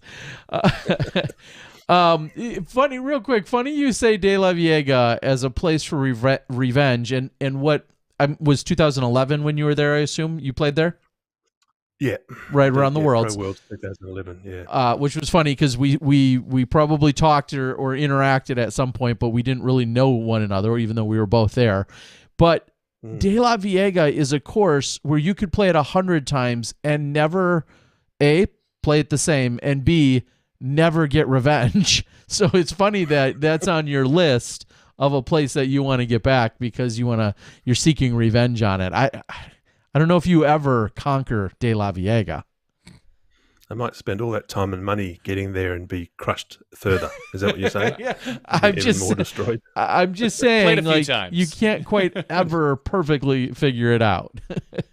No, it's a weird course. It's when I first got there, I'd heard all the stories about the place, and as you know, it's kind of a slightly eroded, a little bit unlovely kind of place, isn't it? It's pretty rough and ready. Like a lot of the courses in California, they're in scrubby kind of, not on beautiful lands, not like the East Coast with, Winthrop and places like that. But there's something about it. I guess it's just one of those, it speaks to a course design that's just evolved over time with clubs and people gradually building it and changing it and tweaking it, as opposed to sort of putting it in cold. It's a course that's evolved over however many years, 40 years or whatever it is. Mm-hmm. And it's there's so much sneaky genius in the way it's put together. Yeah, and of course, so much history, and we'll again talk about it a little later. That Masters Cup will be held as part of the Silver Series for 2022. Of course, with the national tour and everything that's unfolded, we're going to see the Masters Cup return, and it's still going to be a high-level event, but I think due to lack of cell signal and a few other things, that's why we're going to see it on the Silver Series. So someone did just ask, kind of along those lines, what would be a course that you haven't played that is in the U.S.? You write about them, you see them, you kind of analyze them. What is a course that you would like to play if you could get thrown out of a plane over top of any course? What would that be? Easy answer to that question. The Christmas Tree Farm. What's that called? Maple Hill. Maple Hill. Yeah. Okay. Yeah, that's I've watched that course from afar. Never got up there when I was in the US. Would love to get there one day. Okay. That sounds logical for sure. Yeah. And another, I guess, to reflect a little and all the work that you've done this year, what would you feel like what's the biggest story or most compelling or life-changing, however you want to kind of massage that, but what do you feel like was the biggest story out of 2021 as it's starting to come to a close for disc golf? Oh, good question. Nothing springs to. I mean, there was just so many big stories. Of course, there's the shot scene around the world, closely followed by the layup scene around the world, which we'd be talking about still if that fairway ace hadn't gone in from Katrina and Allen. That was the finish to the women's in the Worlds was just stunning. Mm-hmm. And you had, of course, just had all the recent drama at the USDGC.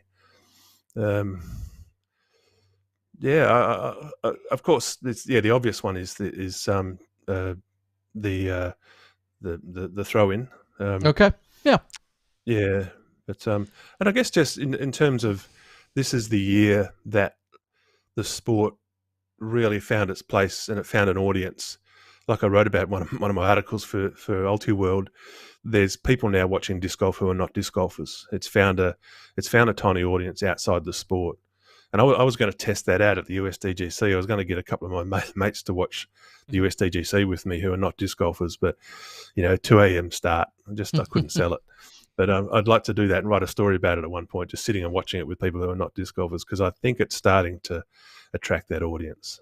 Yeah. I think the stories are becoming compelling, and we're able now, with all the investment in live, you're able to tell a relatively complete story as opposed to just a bird's eye view or a keyhole view of a specific card. I think we're able to get really much more a much more thorough view of an entire tournament.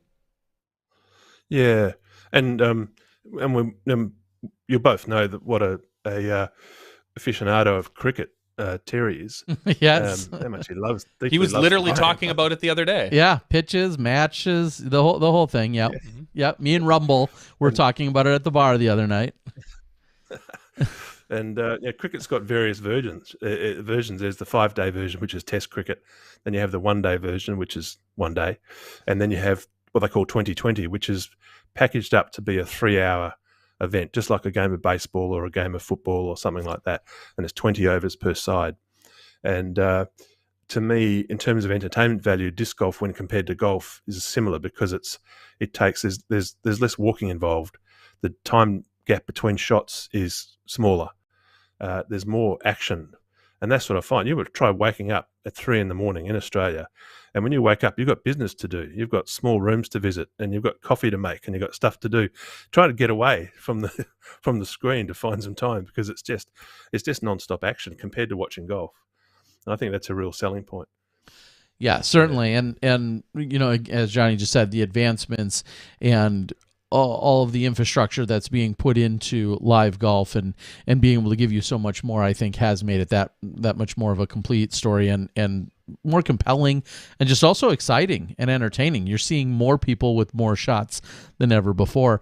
So then that begs the question, which came in off the board, which is, were you awake? Did you see the conclusion of the World Championships? Did you see that all unfold live, Conrad, and hours earlier with Katrina? Yep, I was watching both of them, and I reckon I might have woken up a couple of my neighbours when James Conrad's shot went in. It was involuntary. I just went, ah! Just like couldn't. I think the world did. Myself. It was, yeah. Yeah, if we only had a like camera on everyone around the world, with the exact same reaction, every disc golfer on the planet, love or hate him or love or hate Paul, it didn't seem to matter. Whatever, just that natural reaction of like, oh my God, what just happened, I think was universal. Paul's first reaction was to go and then smile. Yeah. Before he realised, that it was his competitor who had just done it. I mean, even he was a fan for that second when he saw that shot go in. And I remember we talked about it after the event, John. But I remember the way that you shot the way that you produced the women's finish, and you switched to that cam above. Yeah, like the bird's eye view of Paige just laying Paige there after she'd finished she missed her putt, and she just the life just sank out of her. She just went down on her back and was staring at the sky, and you guys captured that so beautifully. It was almost cinematic, It's funny because I was thinking about that, and this past weekend for the amateur event, we did something that we don't normally do, and when on hole 17, I don't know if you watched the event, we had Micah on earlier. On hole 17, his competitor was facing about a 30-foot putt into a headwind with OB behind it, and they were tied, or even, I think they were tied at the time. And I told our cameraman, listen, I know we normally go with a reaction from the player, but turn around and face Micah, because he's 16. And you, as a 16-year-old, I knew in my heart, you can't hide your emotion. Like, you just don't have that experience. You said yourself how quickly Paul went from like jaw dropping to, stone faced and smiled, or like a Calvin Heimberg. The joke is, we broke Calvin for about 3 seconds. And so the minute this kid blew past it, I cut over to Micah, and you just saw his face. Like, he was in shock, and his buddies are all sitting there, and they're almost cheering for him. And there's Micah kind of like, no guys, like, we're not done. And like, you probably shouldn't cheer for someone shooting poorly. So Micah was he was close to a pro about it, but you could see it in his face, just like it's those little things that, we get to pick and choose, because in the open field, I don't get that. If I watch Calvin miss a putt, Paul doesn't give a reaction. These guys they're almost always stone faced. So it's kind of fun being able to pick and choose those things that everyone gets to see and hope you get a reaction. I didn't know for sure, and I was lucky this time. And same with Paige. We just being able to pick that shot and have her react the way she did. Everything just kind of all fell together, so to speak. Yeah, and I think in the sport we don't. It might change. Hopefully not in a hurry. But we don't quite have an assembly line for disc golf yet. We don't have these cookie cutter athletes who've all been through the same college or process and all look kind of behave kind of similar. They're all very coached media wise, and I'm just taking it one throw at a time, and they don't give those pat answers. We've got real characters who show their human side quite easily, and may always be the case with disc golf. I think perhaps the disc golf is more egalitarian than golf in terms of it draws from a deeper slice through society. Lots of people from lots more different places, and and they certainly give people like you and I lots to work with in terms of telling the story of the event. Because you think of some of the characters that we all know, there's not many people like them in other sports, not in pro sports anyway.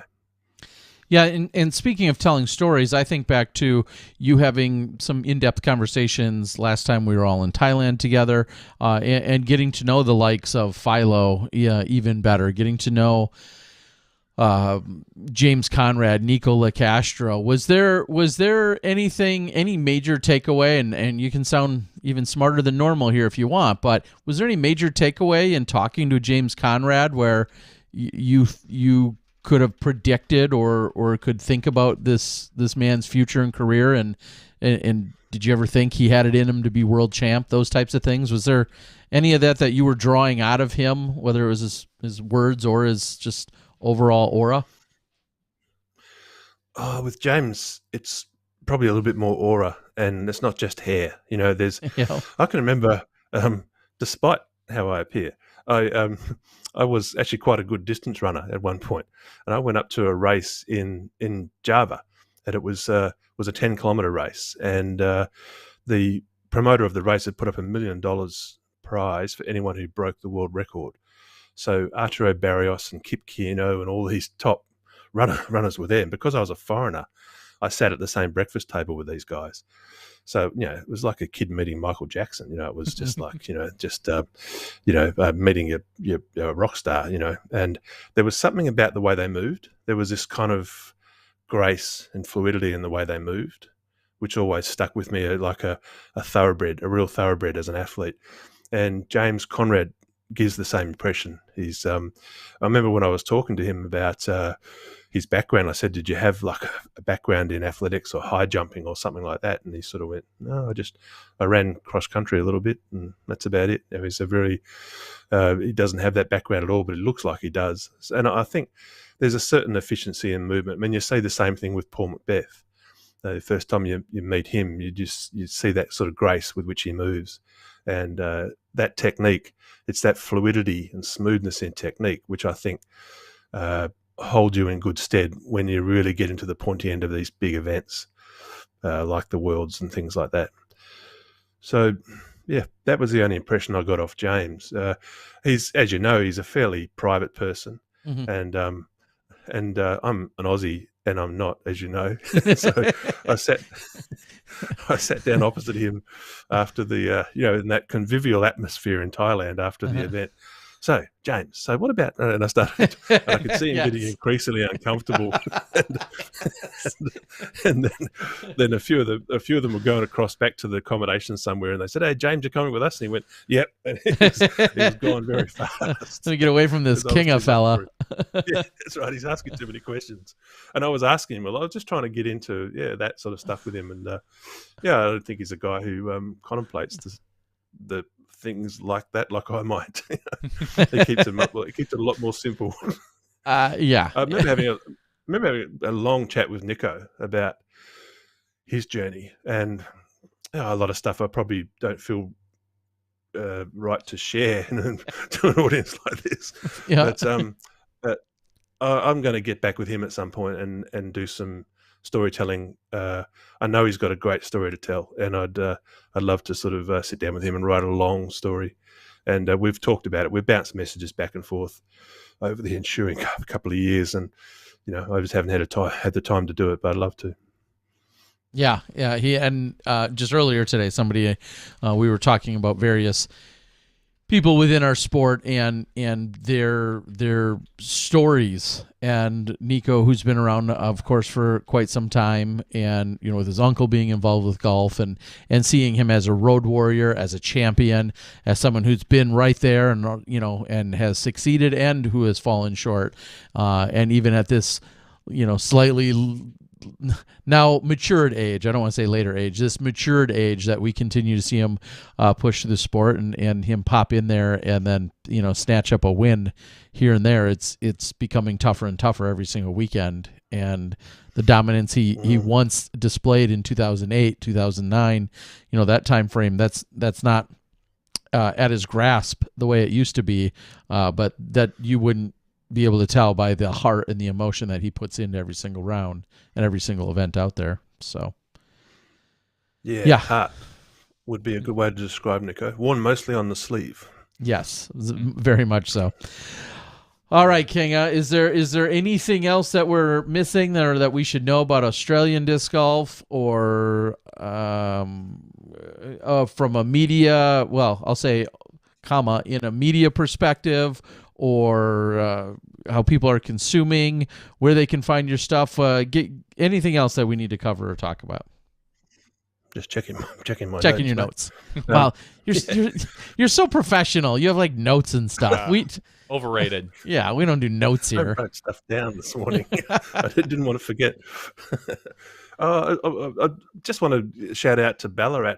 There's it's a sort of regional centre, and what is it, northwest of Melbourne? Yeah, and they held the biggest tournament in Australian history this year for the Vic Open, and that's a booming scene there. And Ballarat's interesting because I don't know of many other places in the world where you see an ultimate club and a disc golf club going forward together. They've got this disc sports club there, and it's all under the same roof, under the same banner, and that's kind of interesting to see that they're just pushing the cause of both sports at the same time equally.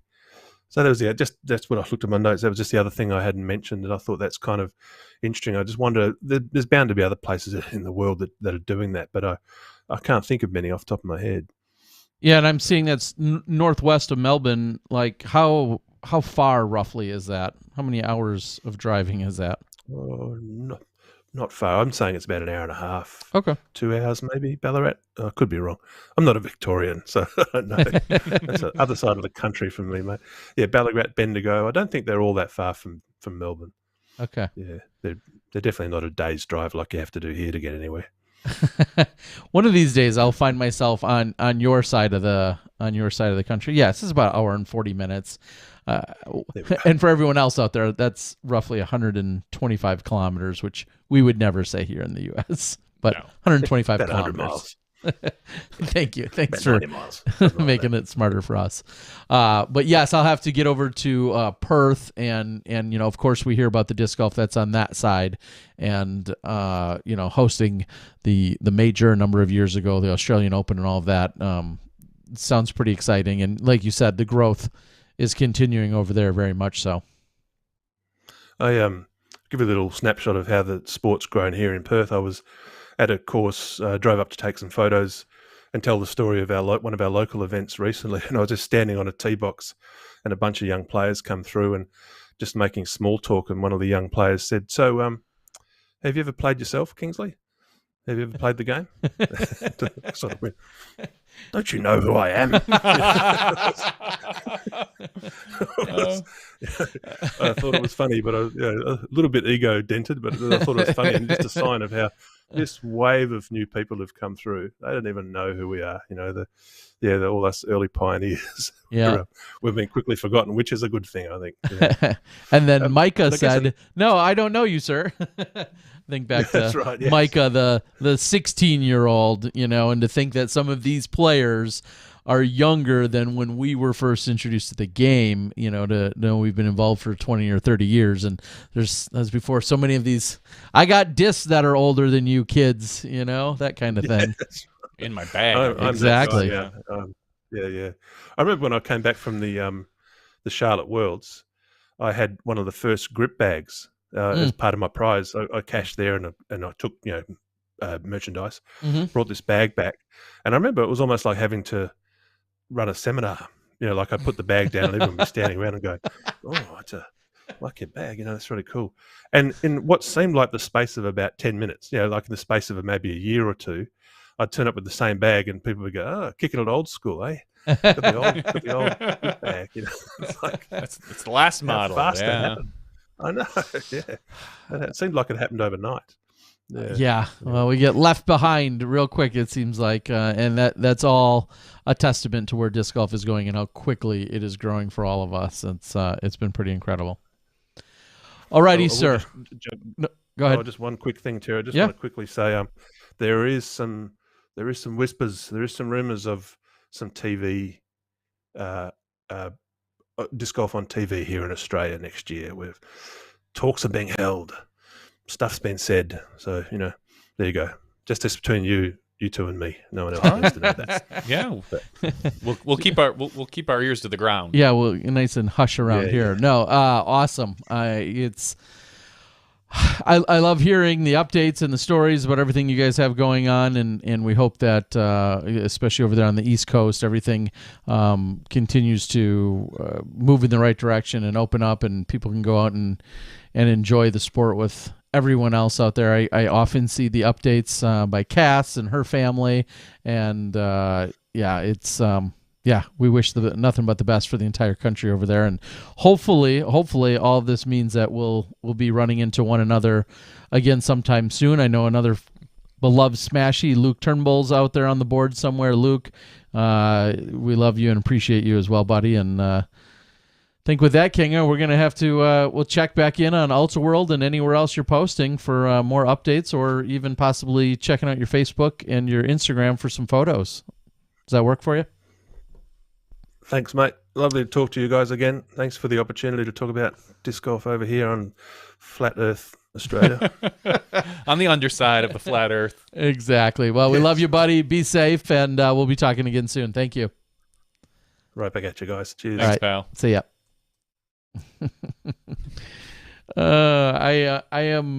I can't say it enough times. I am so blessed that I've spent time with that gentleman in Australia, various parts of Australia. I also have spent time with him in Thailand, and hopefully sometime in the future we get back to the likes of either Finland and Croatia and some of the other Cambodia, as he mentioned, wherever it might be. If Kinga is there, it's a place I want to be as well. I can promise you guys that. So please make sure you check out all of his efforts over there on Ultra World. Such an incredible guy. Thanks a lot, Andy Cap. Much appreciated for the super chat. Yeah, thank you. We see that. Also, Tyler Brickley and friends, one of his good friends, of course, being Kinga. He had jumped in on the super chat a little bit earlier, so we appreciate it, Tyler, you flanker. So. Terry, did you want to swing back around now to the NADGT and some of the other winners that we had seen? Yes, let's. We want to give everybody their shout outs, of course. Insane participation. When it's all said and done, what are we talking about? 1,300 competitors. 1,268 is what's officially listed on the PDGA. There's probably 1,300 or so. You guys saw all the action on what's deemed the MPO side, but that, of course, had Micah coming in first, Brent Hanu, Joseph Anderson, and Dylan Sepapala all taking your top 4 spots. I'm going to kind of scroll down and quickly read off our other divisional winners. And, of course, you're not Arya. Going to scroll. You're almost going to have to page down. With Arya Castrita is your champion, winning handedly over Britt Sawyer, Lydia Lyons, and Rachel Mello. On the FPO side, Pro Masters, Steve Havenar is your champion there on the Masters side.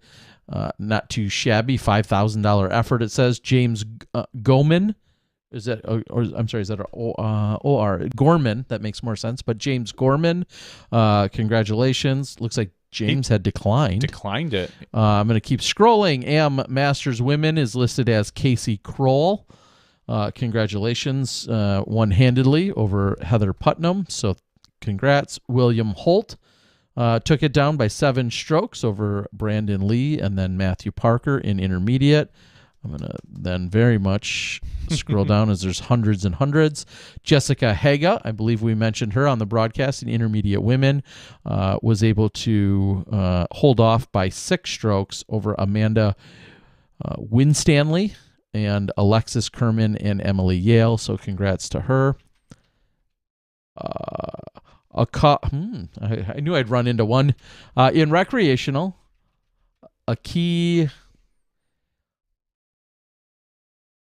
Hauilu? Is it from Hawaii, maybe? I'm not going to profile. I'm just going to say out of Washington. So Congratulations for taking down Rec over Charles Ellison and Jesse Gutierrez and Andrew Rush. I'm going to keep scrolling here and give you guys a few more champions. Emma Rafuse, I know we did mention her on the show, over Sarah Veaga and Lisa Pritchard. Congrats. That was in Rec Women. In Junior 18 and under, Finn Sullivan with a 988 rating, won handedly by 12 over Carter McLean and Jaden Gintham. And junior girls 18 and under, Lillian Waite took it down by 6 over Jaden Reynolds and Arias Hansen. So congratulations. I know we say it all the time, but congratulations to everyone that qualified and then made the journey. Like, you see a lot of people posting on Facebook about their experience and just being there with so many other disc golfers, to be in that Frisbee family, to have that camaraderie, just for the experience. Anytime you're talking about getting 1,000+ disc golfers together in a community of any kind, I think that's personally really exciting. You think about your biggest world championships, you think about your Ledgestones, your combined worlds at a few of the world championships throughout the years, but to have 1,268 competitors all in one area at one time.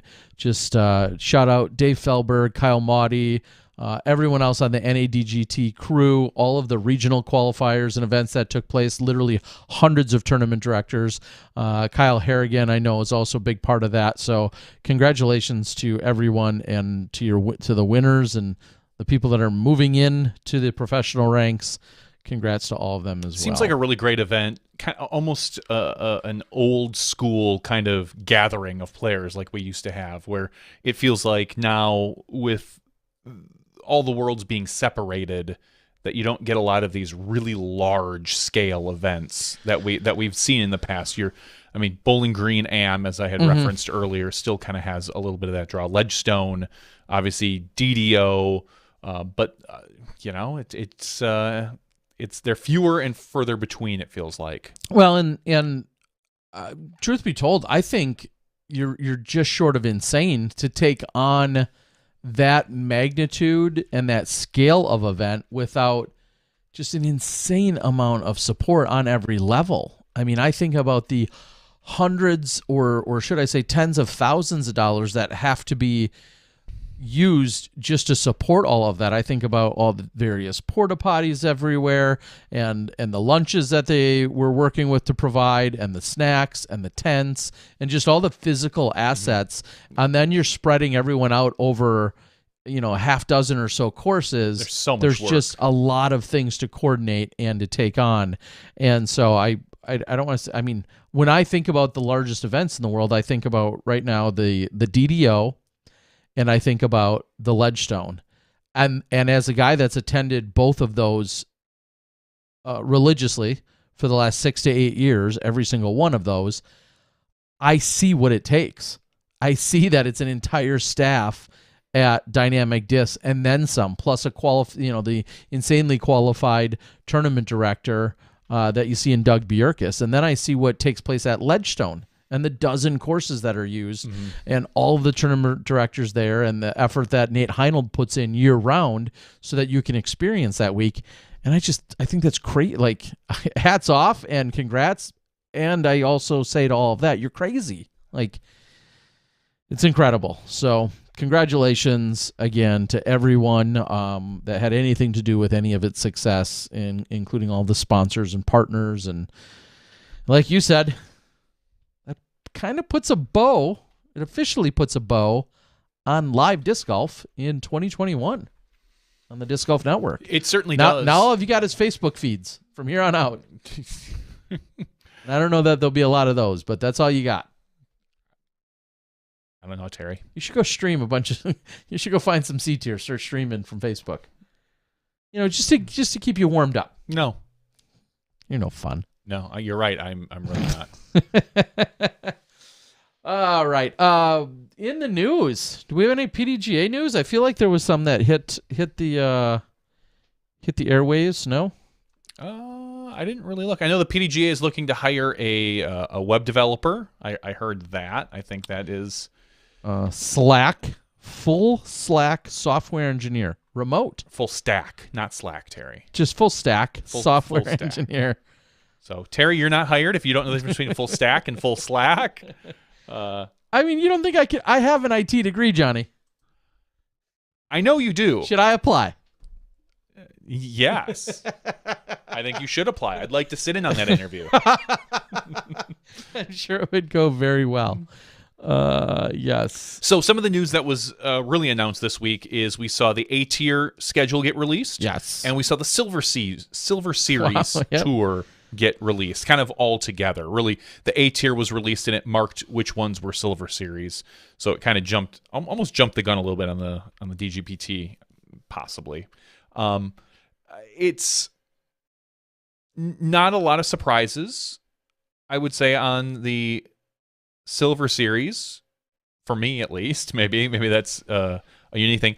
A lot of people are surprised, shocked, up in arms, ready to take to the streets. They're getting their tiki torches ready. I don't know what they do. That we're not seeing a couple of the old NT mainstays jump onto the tour, and we've discussed this when the DGPT was announced for 2022. Beaver State Fling and Masters Cup are both not on the Pro Tour, but they are Silver Series events, and we've talked about probable reasons why as far as cell coverage, and it's virtually impossible to cover those, at least live. At least the way they're set now. Current configurations with using the courses that they are, those are not possible. I could see a future where Masters Cup comes down to the golf course for a day, or Milo you only play, or I'm sorry, Beaver State Fling you only play Milo East and West once, and then you go to a different Blue Lake or something along those lines, wherever a nearby course is, and then we get those live. But yeah, I mean that's kind of what it is. No, we saw that there was no Goat Hill. So that event is an A tier, but it is not on the Silver Series. So just other than that, you're kind of a bunch of other just, standard Silver Series events. Yeah, and you're seeing, of course, plenty of the A tiers. One of the first ones, and one that I know I've been part of for the last couple of years, the Shelley Sharp, the first pro A tier that takes place out at Vista del Camino out in Scottsdale. And then when you also scroll down, what else jumps off the page at me? Music City Open. That's obviously a Silver Series event that concluded last year's national tour. And it's in April? Yeah, and the fact that it's moved all the way up until up to the April 1st through the 3rd is when that's listed as. And then also seeing that the Open at Tallahassee is taking place on the 8th through the 10th.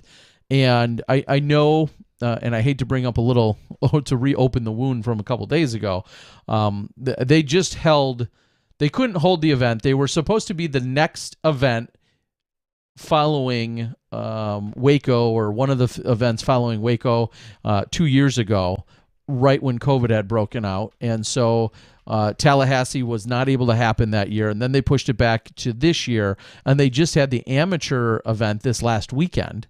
And now they were supposed to have the pro event in a couple of weeks. The problem is, once they were officially deemed as a Silver Series event for next year, they said, hey, we can't possibly host a large-scale pro event here in late November and then turn around and host a Silver Series large-scale pro event just 5 months later in April. And so ultimately it was then postponed or pushed back from this November into April.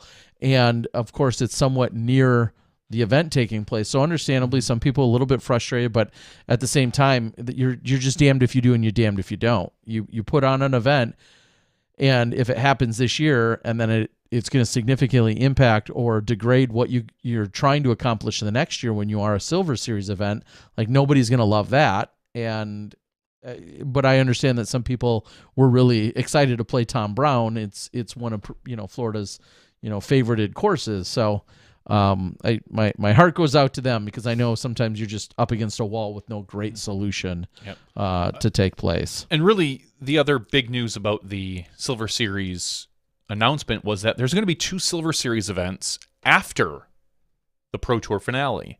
And those do not count towards 2022. Clearly, it'd be very difficult. That would be weird. But it will count towards 2023. So those are kind of almost late season preseason for 2023. So those events will count towards the next season's scores, which I think is actually kind of a bold move in that you're already setting yourself for 2023 a little bit.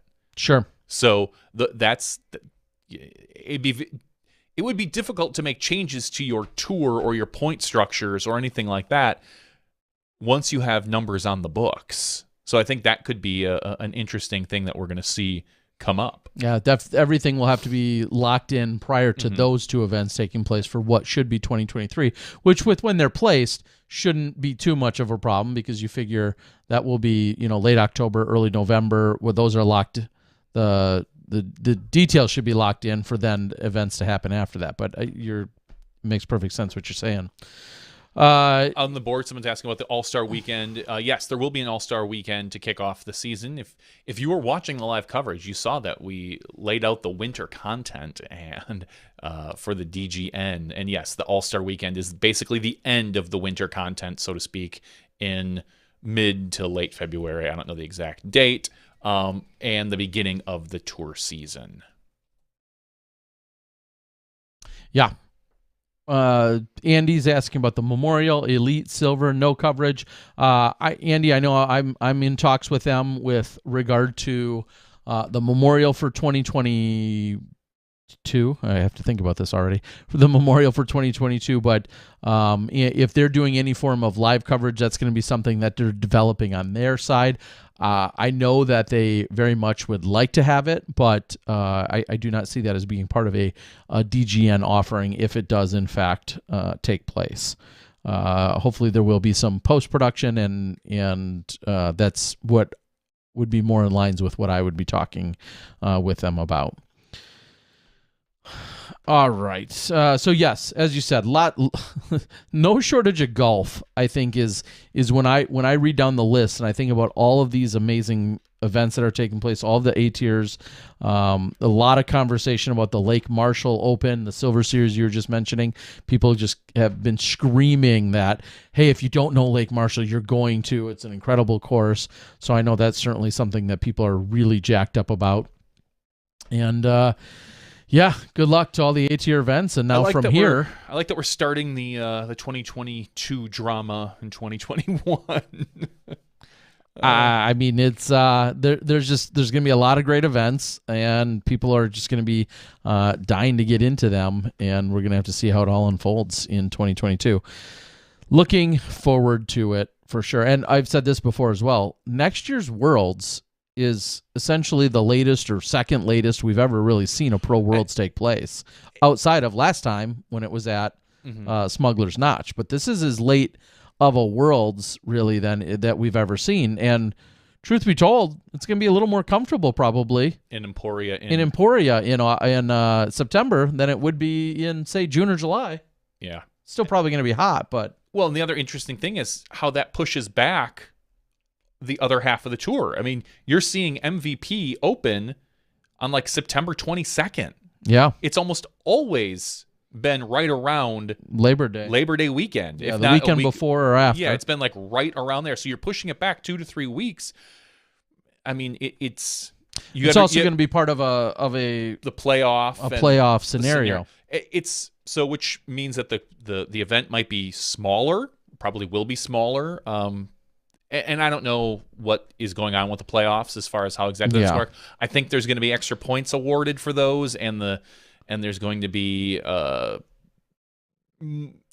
think mostly the players who are in the playoffs are going to be qualified for that. I think there might be some regional players that get in. I don't know. I haven't heard really too much about it. That's above our pay grade, folks. Yeah, I'm paid to push buttons and show you disc golf. So I'm paid to push buttons verbally, and you're good at it.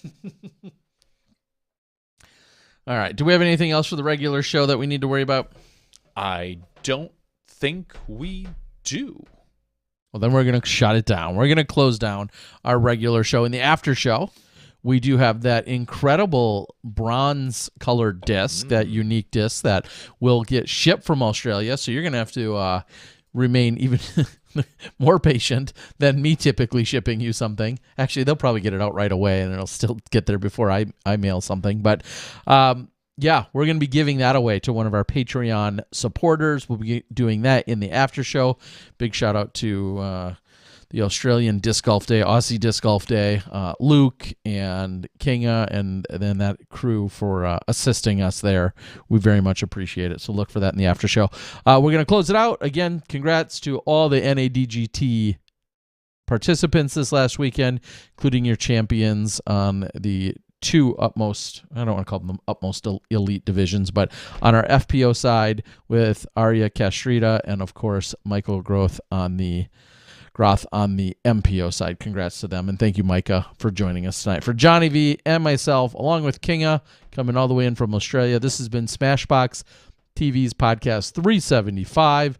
We're going to have some giveaways and other silly nonsense in the after show, and we'll see you then when you step inside the Smashbox. Thank you to our $2 and above patrons. Your name is listed below in the credits. If you are interested in being listed as a producer in the Smashbox TV credits and supporting this and other fine podcasts, please visit patreon.com/SmashboxTV.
Hello, everyone, and welcome to Smashbox TV's podcast 375's After Show. We're as happy as two kids meeting Michael Jackson. All right, so Kinga not necessarily the best analogy right there, Mr. Kinga. was discussing during his segment in the regular show about meeting idols or people that you look up to, or maybe celebrities and those types. And in comparing it and using an analogy, he said, like a kid meeting Michael Jackson. And I didn't think much of it. Did immediately. Because of the international pop star and I knew what he arguably meant. one of the most famous and beloved people on the planet for decades. Until the funny thing is, being our generation, he was the rock star. Yes, it was him, that he was the peak, the pinnacle of popularity. So, Kinga having that reference in his head, not surprising. And I guess for what it's worth, maybe good ? That whatever all the negative baggage that came along with that didn't erase the fact that he was the king of pop. But yeah, touchy subject these days, quite literally. I see what you did there. Don't do that again. All right, so anyway, now that we're past that conversation, hopefully, here we are. This is the Smashbox TV after show. Of course, we have sometimes a general thread of disc golf that may run in and out of the show. However, if there's other things besides just disc golf, we invite you to join us along in one of the chat rooms, whether that's on Facebook chat or our YouTube chat or our Twitch stream, whatever the case might be. If there's something you'd like to ask us or to get our opinion or react to, please feel free to reach out to us there. We will take it. So, What are you going to do with yourself for the next couple weeks when you're not traveling? but I am. Yeah. Next week, I will be heading to. So this weekend, let's put it all out there. This weekend, This we're going weekend, to Gary to the O's wedding. yes, Gary to the O. Is your wife going to the wedding? I think so. Okay. My wife children, asked. my children are too. Are they really? Yeah. No. They're gonna. We got They're gonna party. babysitters. This Singular. upcoming weekend, Gary to the O, who is one of the OGs of Smashbox. It was essentially Johnny and I, and the first one with any consistency in helping us out. The very next guy that was brought aboard in any capacity was Gary. He, for the longest time, had worked a camera of sorts. If you saw somebody running around what looked like somewhat of a transformer outfit, that's when we had slapped a glide cam or a glide cam vest on him. And he was working that for a little while. He's also worked some camera action and editing with me for the Disc Golf Guy channel. Well, he's officially now, since back in like April or May, he's been a full-time Disc Golf Pro Tour or Disc Golf Network employee.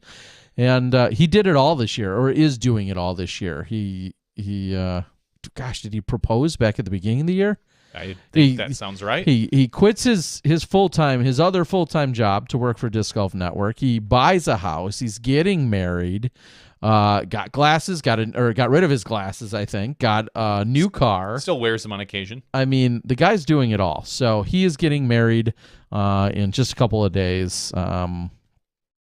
And very much looking forward to it. So that's this weekend. Next weekend, though, I am going to be heading out to Scottsdale area for the Phoenix Ladies Open. PLO. Yeah. This last weekend, they hosted a big poker party, which I think is a significant fundraiser as well for the tournament. And I apologize, I don't have the person's name in front of me, but I know that they hosted the poker party.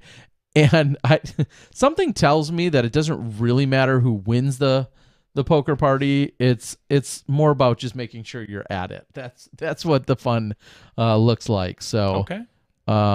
Really looking forward to that and being out there next weekend. Then after that, I think there's some stuff, and then what? Yeah, there's more tournaments, and then Gainesville has an A tier right around the corner. There's something just about every weekend that's going on. So, okay, plenty of golf to come at you guys. Do you have probably Hulu? I believe we do, and we're of the classic scenario of like, oh, you use this password and we share that and blah blah blah. Sure. So I think that means I have access to Hulu.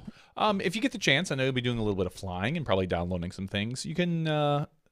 Only Murders in the Building. Murder Mystery, Steve Martin, Martin Short, Selena Gomez. We're halfway through it, my wife and I, and I'm enjoying it quite a bit.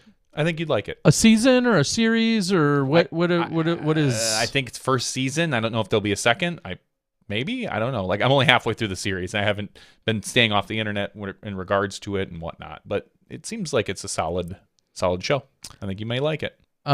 Yes, I believe I saw that somewhere else, and I thought that maybe there was an interview one of the stars did with it, or one of the people did with it, and it definitely looked interesting. So I may look into that. I am reviewing a few of the things that are coming in the board. A little bit of response. Someone is asking about Austin Hannum and what happened, the fallout from last week's incident that I don't want to say an incident, but his comment on Twitter. Obviously, we had Natalie Ryan on the show, and she was phenomenal. And I think it was the day later that Prodigy, or maybe it was 2 days later, that Prodigy and Austin both came out with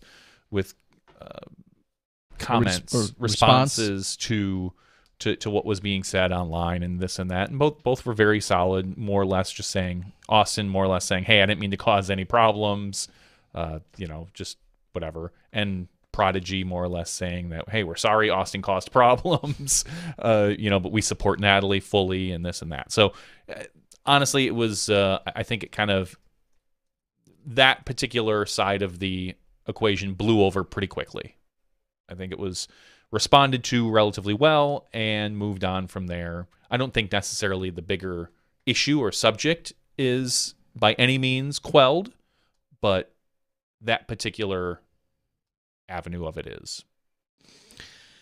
Yeah, and I do want to touch on it briefly in the fact that regardless of my or Johnny's opinion, it's very fair to say the overall conversation is not finished, and it is not black and white really for anyone.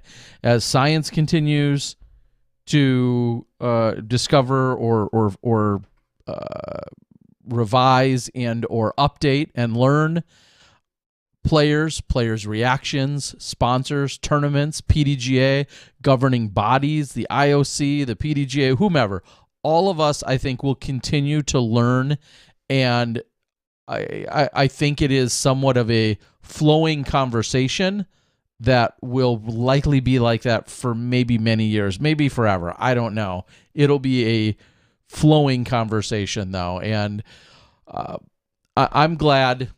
I feel like exactly what my intention, at least, of last week was to have Natalie give us her unadulterated, unfiltered responses and input to everything that she's experienced and gone through. And I feel like she was very open and candid and did all of that. And you can agree or disagree with it. That's on you, and that's fine.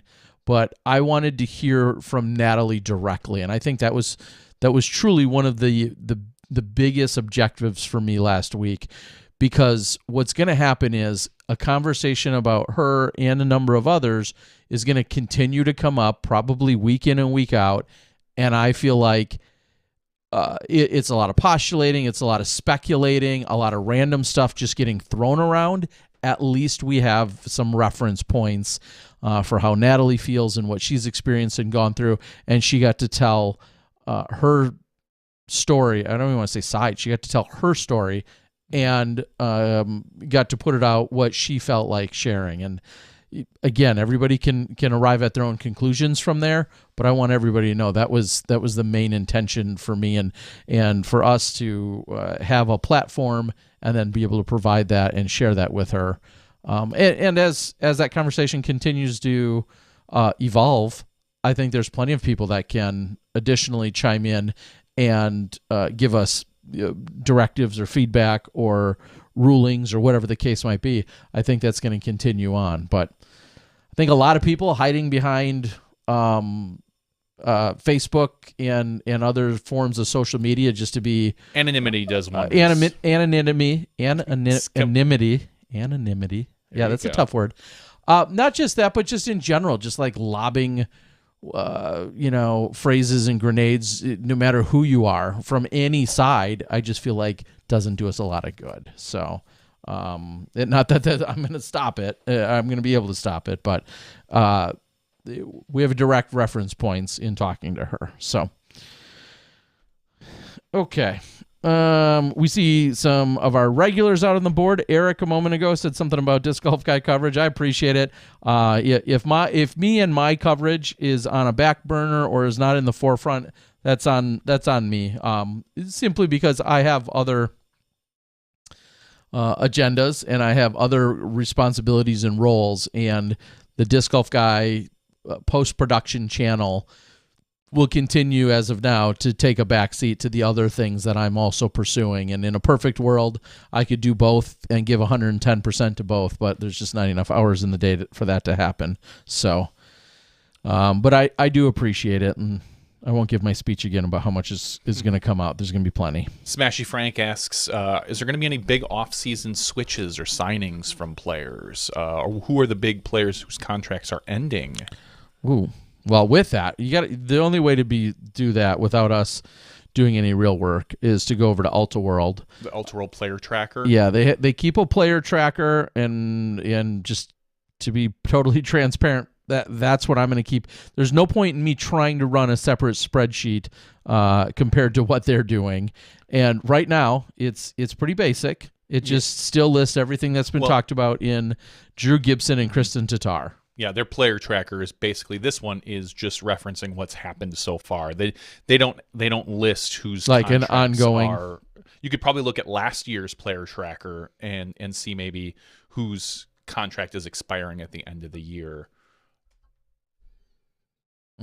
Yeah, well, that would require a few more clicks that I'm not capable of. But yes, that would be good. And I think that has become, it almost used to be so much easier, right? We assumed at the end of every year, everybody was a free agent again, because for the most part, 1 year wonders for years. Contracts, which I'll even use somewhat in air quotes, a lot of them were far from even formal or legally binding contracts in the first place. Yeah. For the most part. So they were typically 1 year, so everybody you kind of felt like was eligible. And now we see people making their announcement saying, hey, I'm in a 2-year contract, and I've just actually extended it by another 3 years.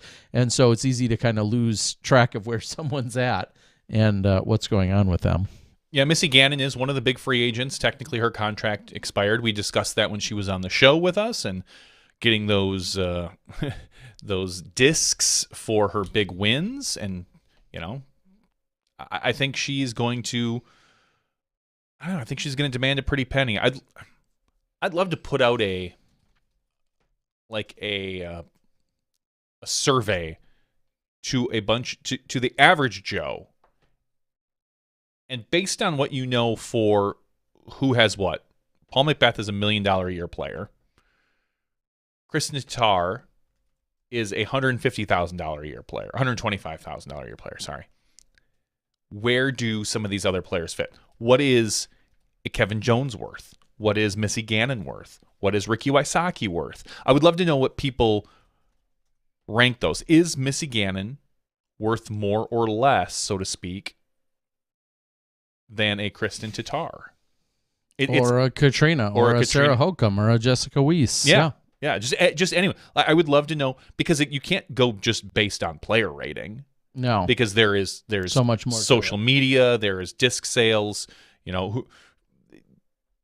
there are so many different avenues that a player can now communicate with their fan base, and we need to look at, we don't, thankfully, but sponsors need to look at that value. So, I mean, I don't know. Tatar is definitely proven herself to be probably a slightly more consistent player than Missy, but does Tatar have as big of a social media thing? I think she does. And is it advantageous or a disadvantage that Kristen Tatar is in Europe? Because the pool of women over in Europe is smaller than the pool of women here. So do you have a more captive audience of Europeans that are rooting for you, that maybe it blows up your social media more when there's, I know there's more than just 3 women over in Europe, but we really look at the big 3 out there. We look at Henna, we look at Evelina, and we look at Kristen. So is it advantageous for her to be in Europe as opposed to here in the U.S., where we have a couple dozen, like 2 dozen touring women, that maybe the social media gets pulled more away? Maybe you're a Kona fan, and you really focus on Kona, and you don't necessarily focus as much on Missy Gannon. Or maybe you're a Paige fan, or whomever you want to pick. Does that make her worth more? Even, I mean, it would be interesting if the skill set was reversed. If Missy was maybe a better finishing FPO player than Kristen Tatar in general, or higher rated, we'll say, and the social medias were different. I'd love to. There's so many levers I want to pull to find out, and experiments I want to do that are not possible. Yeah, I mean, you're talking about essentially hypotheticals. Hypotheticals and/or a social media clout, which. I mean, yes, there are firms and such that go out and measure that to some degree. And there's probably some hardcore analytics that can then get factored in, but then there's also your subjective measures as well. If you polled 100 people that said, if you could get a sample size of 100 people that said, 100 people that got an autograph from Kristen Tatar, and 100 people that also this year, we'll say, got an autograph from Missy Gannon. Which experience was more pleasurable for whatever reasons? Like, that my point is to follow you is it's impossible to measure certain things because they're just so intangible. And we see it all the time. There are clearly some players that are better than others, but their contracts may not reflect that because of their personality, because of their social media draw, their ability to sell discs. There's a lot, and then as you were just describing it, I think about player A is better than player B.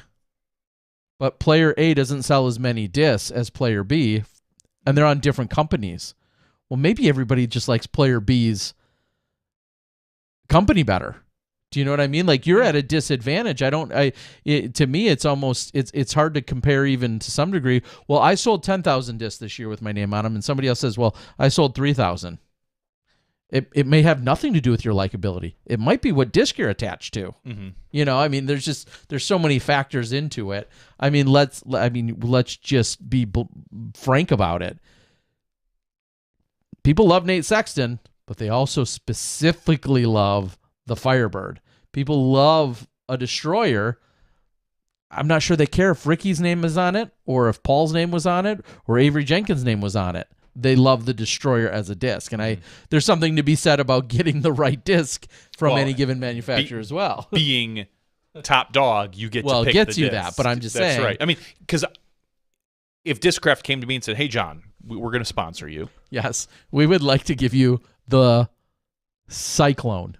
and I would be like, "Okay, cool, I will take that." But in general, if I got to choose what disc I want, I'm picking the Buzz. Oh well, that's. If I'm on Discraft, I would pick the Buzz. I mean, it only makes sense. It's the iconic Discraft disc. It probably sells. Does it sell more than the Luna? Than the Fierce? I have no idea. But those ones are specific to those players in general. But then I suppose if I could pick, let's pretend that I'm awesome suddenly, and I'm not old and decrepit, and I can knock Paige Pierce or Paul Macbeth off of their disc. Just get a little acetone and wipe their stamps off. I probably still pick the Buzz. I don't know what the sales are for the other ones, and I could be completely wrong. And the Fierce might outsell the Buzz 10-1. I still take the Buzz just because I know personally the longevity of it, because it feels like in 5 years people are still going to be excited about the Buzz. They may not be excited about the Fierce. It might be Paige may have 3 new drivers by then that she's excited about. On the short term, I think if you look at it, there's the hot new thing. I'll take the consistency, because the Buzz will never drop below a specific floor. The ceilings might be higher for some of those other discs, but I think they're going to be more spikes. So take that for what you will.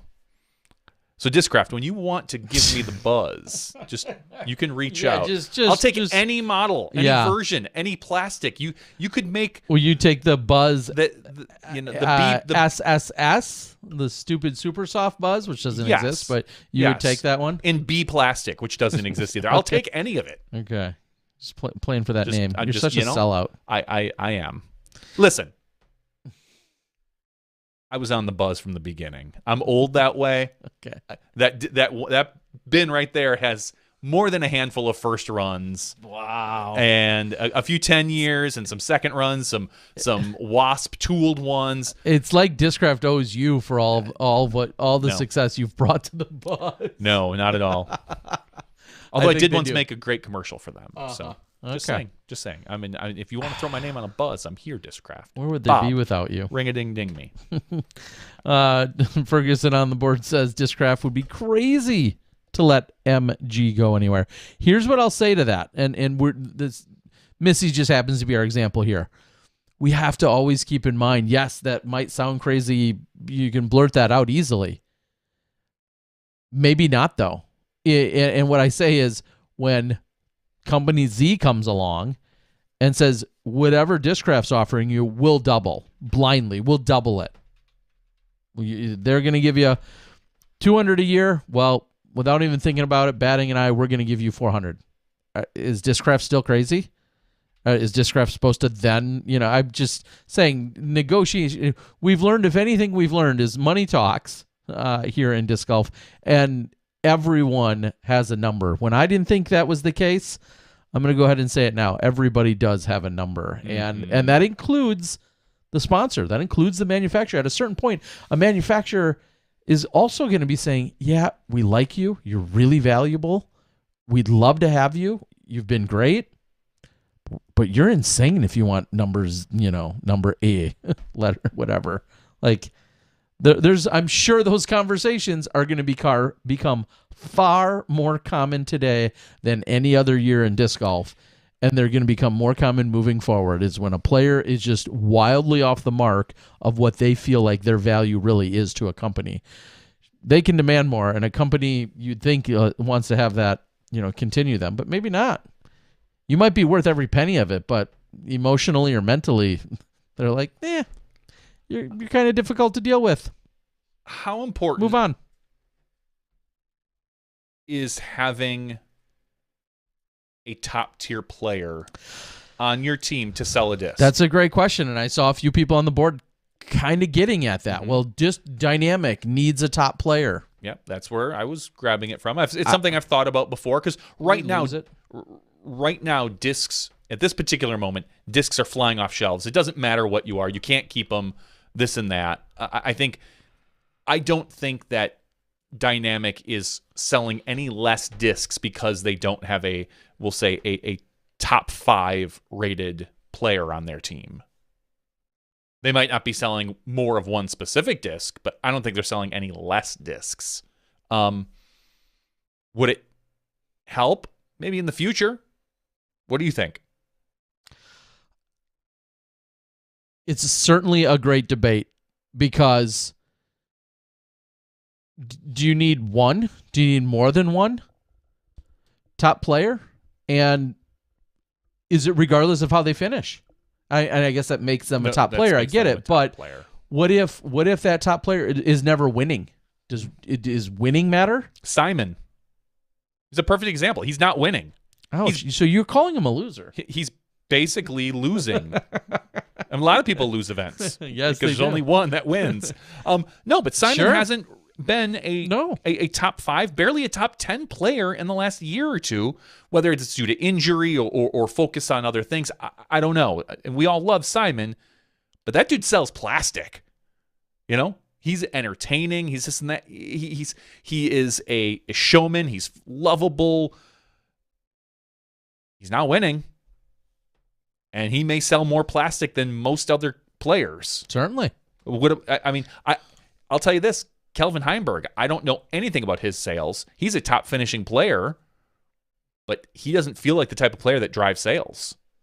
Maybe he does. It just, when you look at the relative demand for Kelvin discs, I don't know if it's there nearly as much as it is for an Eagle. Well, and that, again, sometimes goes back to the disc itself. Of course. Which makes it such a hard comparison. He's got the Halo Destroyer, which is great.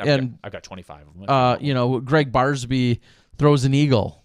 Like, an Eagle by today's standards, as much as it was a staple in bags in the early 2000s, it certainly is not, by today's standards, a staple in everyone's bag.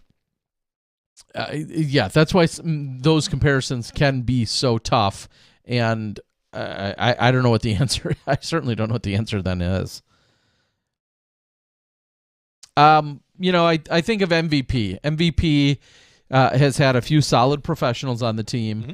Obviously, then they gain the likes of a world champion, Sarah Holcomb. Then they pick up and woo over James Conrad, and then James Conrad goes on to win a world championships. Like, you couldn't draw that up their Envy was already probably their top selling disc, and then Conrad just pushed that through the roof. Yeah, what would have been more impressive is if you took a disc, their worst selling disc, and then made it, and then turned it into their best selling disc. But yeah, it's so tough to tell when you're looking at all the value of these players and what they really bring to the table. And then how much do they move the needle when it comes to disc sales? I think that's so tough. And unfortunately, and I'll say it's still out there, there's still this stigma of having women's names on discs that plenty of people are like, no, I won't throw that. I think it's as That's dumb, but dumb and backwards and simple-minded as you could possibly get. Like, oh, I'm not going to throw a Passion, that's a Paige Pierce disc, or a Soul or whatever. I mean, just insert whatever, an Evelina, rock, or whatever the case might be. That mentality exists. I've heard it myself, and it breaks my heart. It's such a dumb thing to say. And a hill to die on. I don't understand it. But it's true. It's there. And is anyone at a disadvantage? What if you take your company's best-selling disc and then you give it to your top FPO player on the team? Will you see it decrease? Will you not? Tough to tell, but does any company want to run that risk? I don't know. Is it worth the trial? Yeah. Maybe not to their bottom line. I mean, it's going to be very interesting in the next few years as the demand for discs, I don't want to say it decreases, but maybe it levels off and companies can catch up. We're going to be able to see how the companies react to disc sales, because we've seen what's happening right now with manufacturers, and they're, it feels like, and I think you've even alluded at this, that there's limited production, so they're not producing, or they haven't produced a lot of stock stuff. It's been a lot of special order stuff. Mm-hmm. So you've got your Get Freakies, you've got your Halo Tour Series discs. You've got these things that will sell for much more than a stock stamp Eagle. I would be shocked, not shocked, if Innova said, "Oh yeah, we've produced 10,000 stock stamp Eagles," or we'll say 100,000, when they can be selling Halo Destroyers or for twice as much. Exactly. It just the numbers don't make sense, but there are people out there that want stock stamp Eagles. Clear, yeah, of course. Just throwers, because you can't. This sport can't survive on collectibles. Yeah, you need to have actual stock, and we're getting back, and we're starting to see more stock come through. But I don't know. When was the last time you ordered discs? Last week from Discraft or from? Well, Discraft sends you them automatically. Right now, which is sends you what? Whatever. Exactly. No, that's what I'm saying. Like, if you make an order from there'll be a few stock. Yes, there will be stock discs in there. But you used to be able to order what you wanted. Oh yeah, you can't right now because they're just giving you whatever they make. Yeah, and you don't even have a choice. Which speaks to the scarcity of discs in general. Yeah. That they're at a point. I'm not blaming Discraft. No, I know. I'm just saying they're at a point where they're like, oh, you normally want to fill out like an order form? Yeah, we're not doing that. We're just running a bunch of discs, and whenever we have enough to put in boxes, we're going to send them to the dealers. That's exactly how they're like. What a place to be for a business right now. Could you imagine that? Just whatever you make, you just push out the door. You're not even waiting for an order. And all of our manufacturers, to be clear, can be doing this essentially. But the fact is, they're not even like, no matter what you make, it's just sold. Like. What a place to be in for them because of the shortage that's out there and the overall demand. But for instance, I'll use another example because some Discraft did just show up. Also, some Razor Claw 3s are dropping tomorrow. Woo! I haven't even opened the box. I'm going to hoard them all. That's Discmania. On a Innova side, for the first time in a long time, they had an outright regular release last week.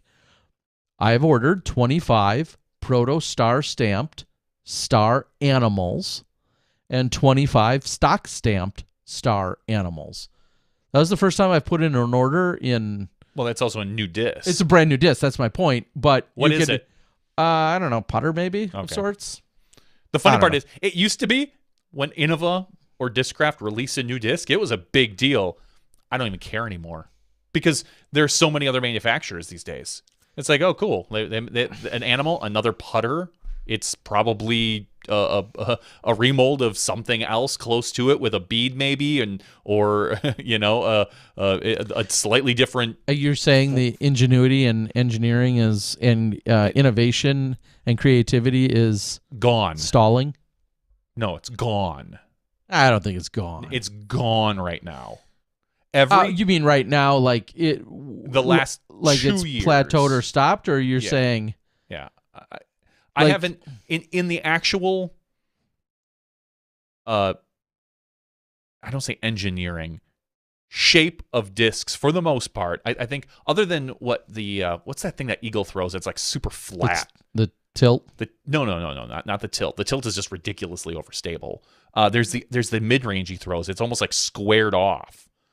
Someone on the board will let me know that. Like that's one of the more unique ones. MVP, when they came out with the overmold stuff, like that's relatively unique, but that's been a few years. I don't feel like there's been a lot of change in discs. It feels like every manufacturer right now is just filling in spots that maybe another manufacturer has. Like, manufacturer B has this 7513 or whatever the hell it is. We should probably get something like that. And kind of maybe they'll tweak just a little bit. I don't feel like anything is really evolving anymore. We're not, and I don't know if we can. At some point, we're hitting the specs of the sport, and now it's just a little bit of change in here, a little tweak there. It's not a lot. Not a lot's happening here. Possibly. The mutant. Thank you. The mutant is the one I was trying to think of. Yeah, that's it. At least that one is a little different in that it doesn't. It reminds me, and I've never actually seen it, but based on description, it reminds me of a birdie that's been an old birdie disc that maybe is just nudged in, because they say it's like squared off, which makes me feel like I think Dana once worded it as there's no round edge to it. Yes, I think believe that's is how it was phrased, something like that. I don't know. My stack is all sitting at home. Yeah, exactly. Yeah, well, I guess we'll continue to see if there are variations of existing molds or I think they're being worked on, but they may not. Research and development right now may not be in the driver's seat or in the front seat at all. It might be way back in the trunk, because they're just thinking, hey, we need to keep these machines running. We need to get machines, and then we need to keep them running. Keep selling as quickly as we can. Yeah. So, taking a little detour from, say, the clamor about dynamic discs, would someone like a Legacy, would they benefit by having, can they just have one? Do they need two? Do they need four top players? Like, at what point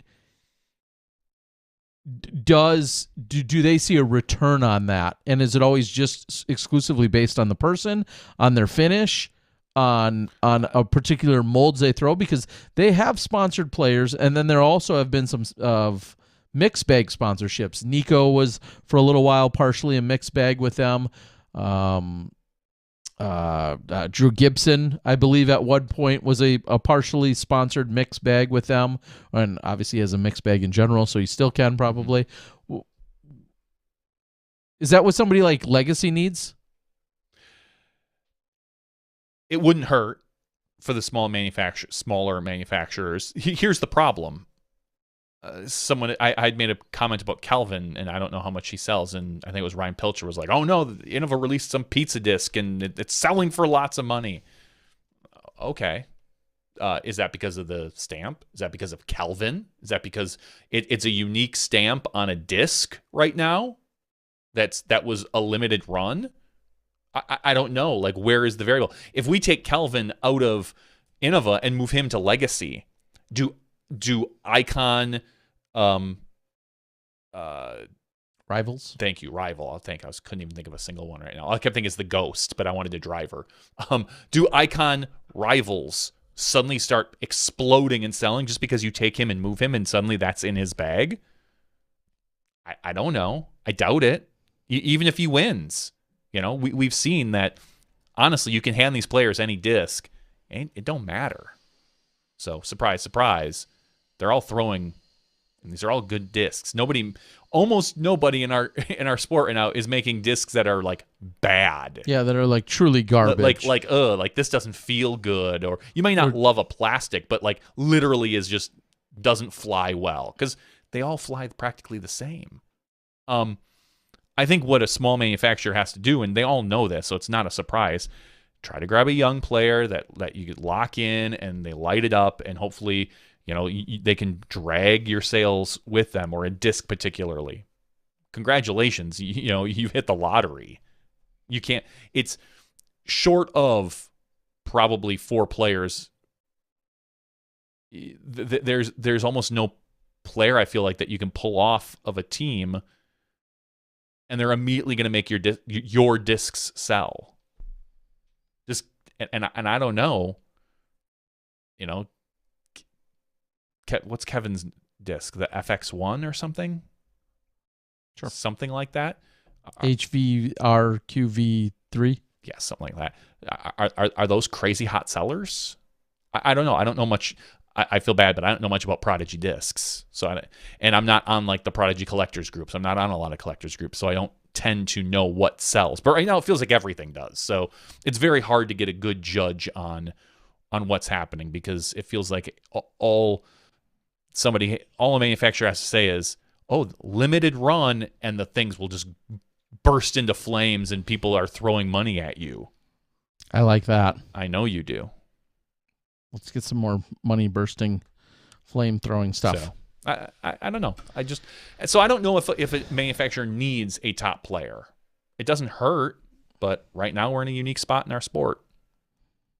Yeah, well, and Adam on the board says, yes, for sure. If he throws them, meaning Kelvin, the way he was throwing eagles, they would start selling. Yeah, there is something to be said about the right people throwing certain plastics and or discs, and then just creating that brand awareness, which I find interesting. That I think of something like a legacy lineup, which has essentially every disc you really need to go out and to play and to be competitive. But it's a matter of people trying them or feeling like, well, I don't know anyone else that throws this, on the top levels. Therefore, I don't feel like I need to try it or need to throw it. And of course, I personally find that mentality a little bit funny. And it's the same reason why I don't really give a crap about what's in anyone's bag in the first place, because I don't throw anything like Kelvin. So even if I do know he's throwing eagles that are flipping up and then carrying 488 more feet after they flipped up, like, that means nothing to me, because I'm not throwing anything like him in the first place. So it's funny how they matter, but they don't. I guess is how we could say it. But all right, do we have anything else before we do our drawing here, Johnny? I don't think we do, Terry Miller. I think we're just going to give away a golden, what did he call it? It was the bronzed, let me see, the bronzed Aussie wings. Yes. We'll take it. Yeah. We will do our drawing. Right out of Luke Turnbull's house, I heard. Yes. Yes, just steal it. Or it's been stolen, I believe. Oh, congratulations. We'll timestamp this. Apparently the Braves, the Atlanta Braves, no longer the Milwaukee Braves. Not since what, like the 50s or 70s or something? Like 40 or 50 years. Yeah. Sounds like the Atlanta Braves have gone on to win the World Series thinger. Yes, they won Game 6 and are now the World Series champions. Somebody on my Facebook feed that I just happened to see say, the World Series runs through Milwaukee, because every team that's knocked Milwaukee off seems to have won the World Series. The Braves, the Dodgers, going back to like the 50s. I think there's only twice that the Brewers were in the playoffs and got knocked out, that team didn't win, the ones that knocked the Brewers out. And it goes to show that the Brewers aren't in the playoffs very often. At least they weren't. Now they're a perennial playoff team. So last 4 years, I think, 4 or 5 years. So, but we'll see. Baseball is fickle. So usually you need a very large salary to kind of progress.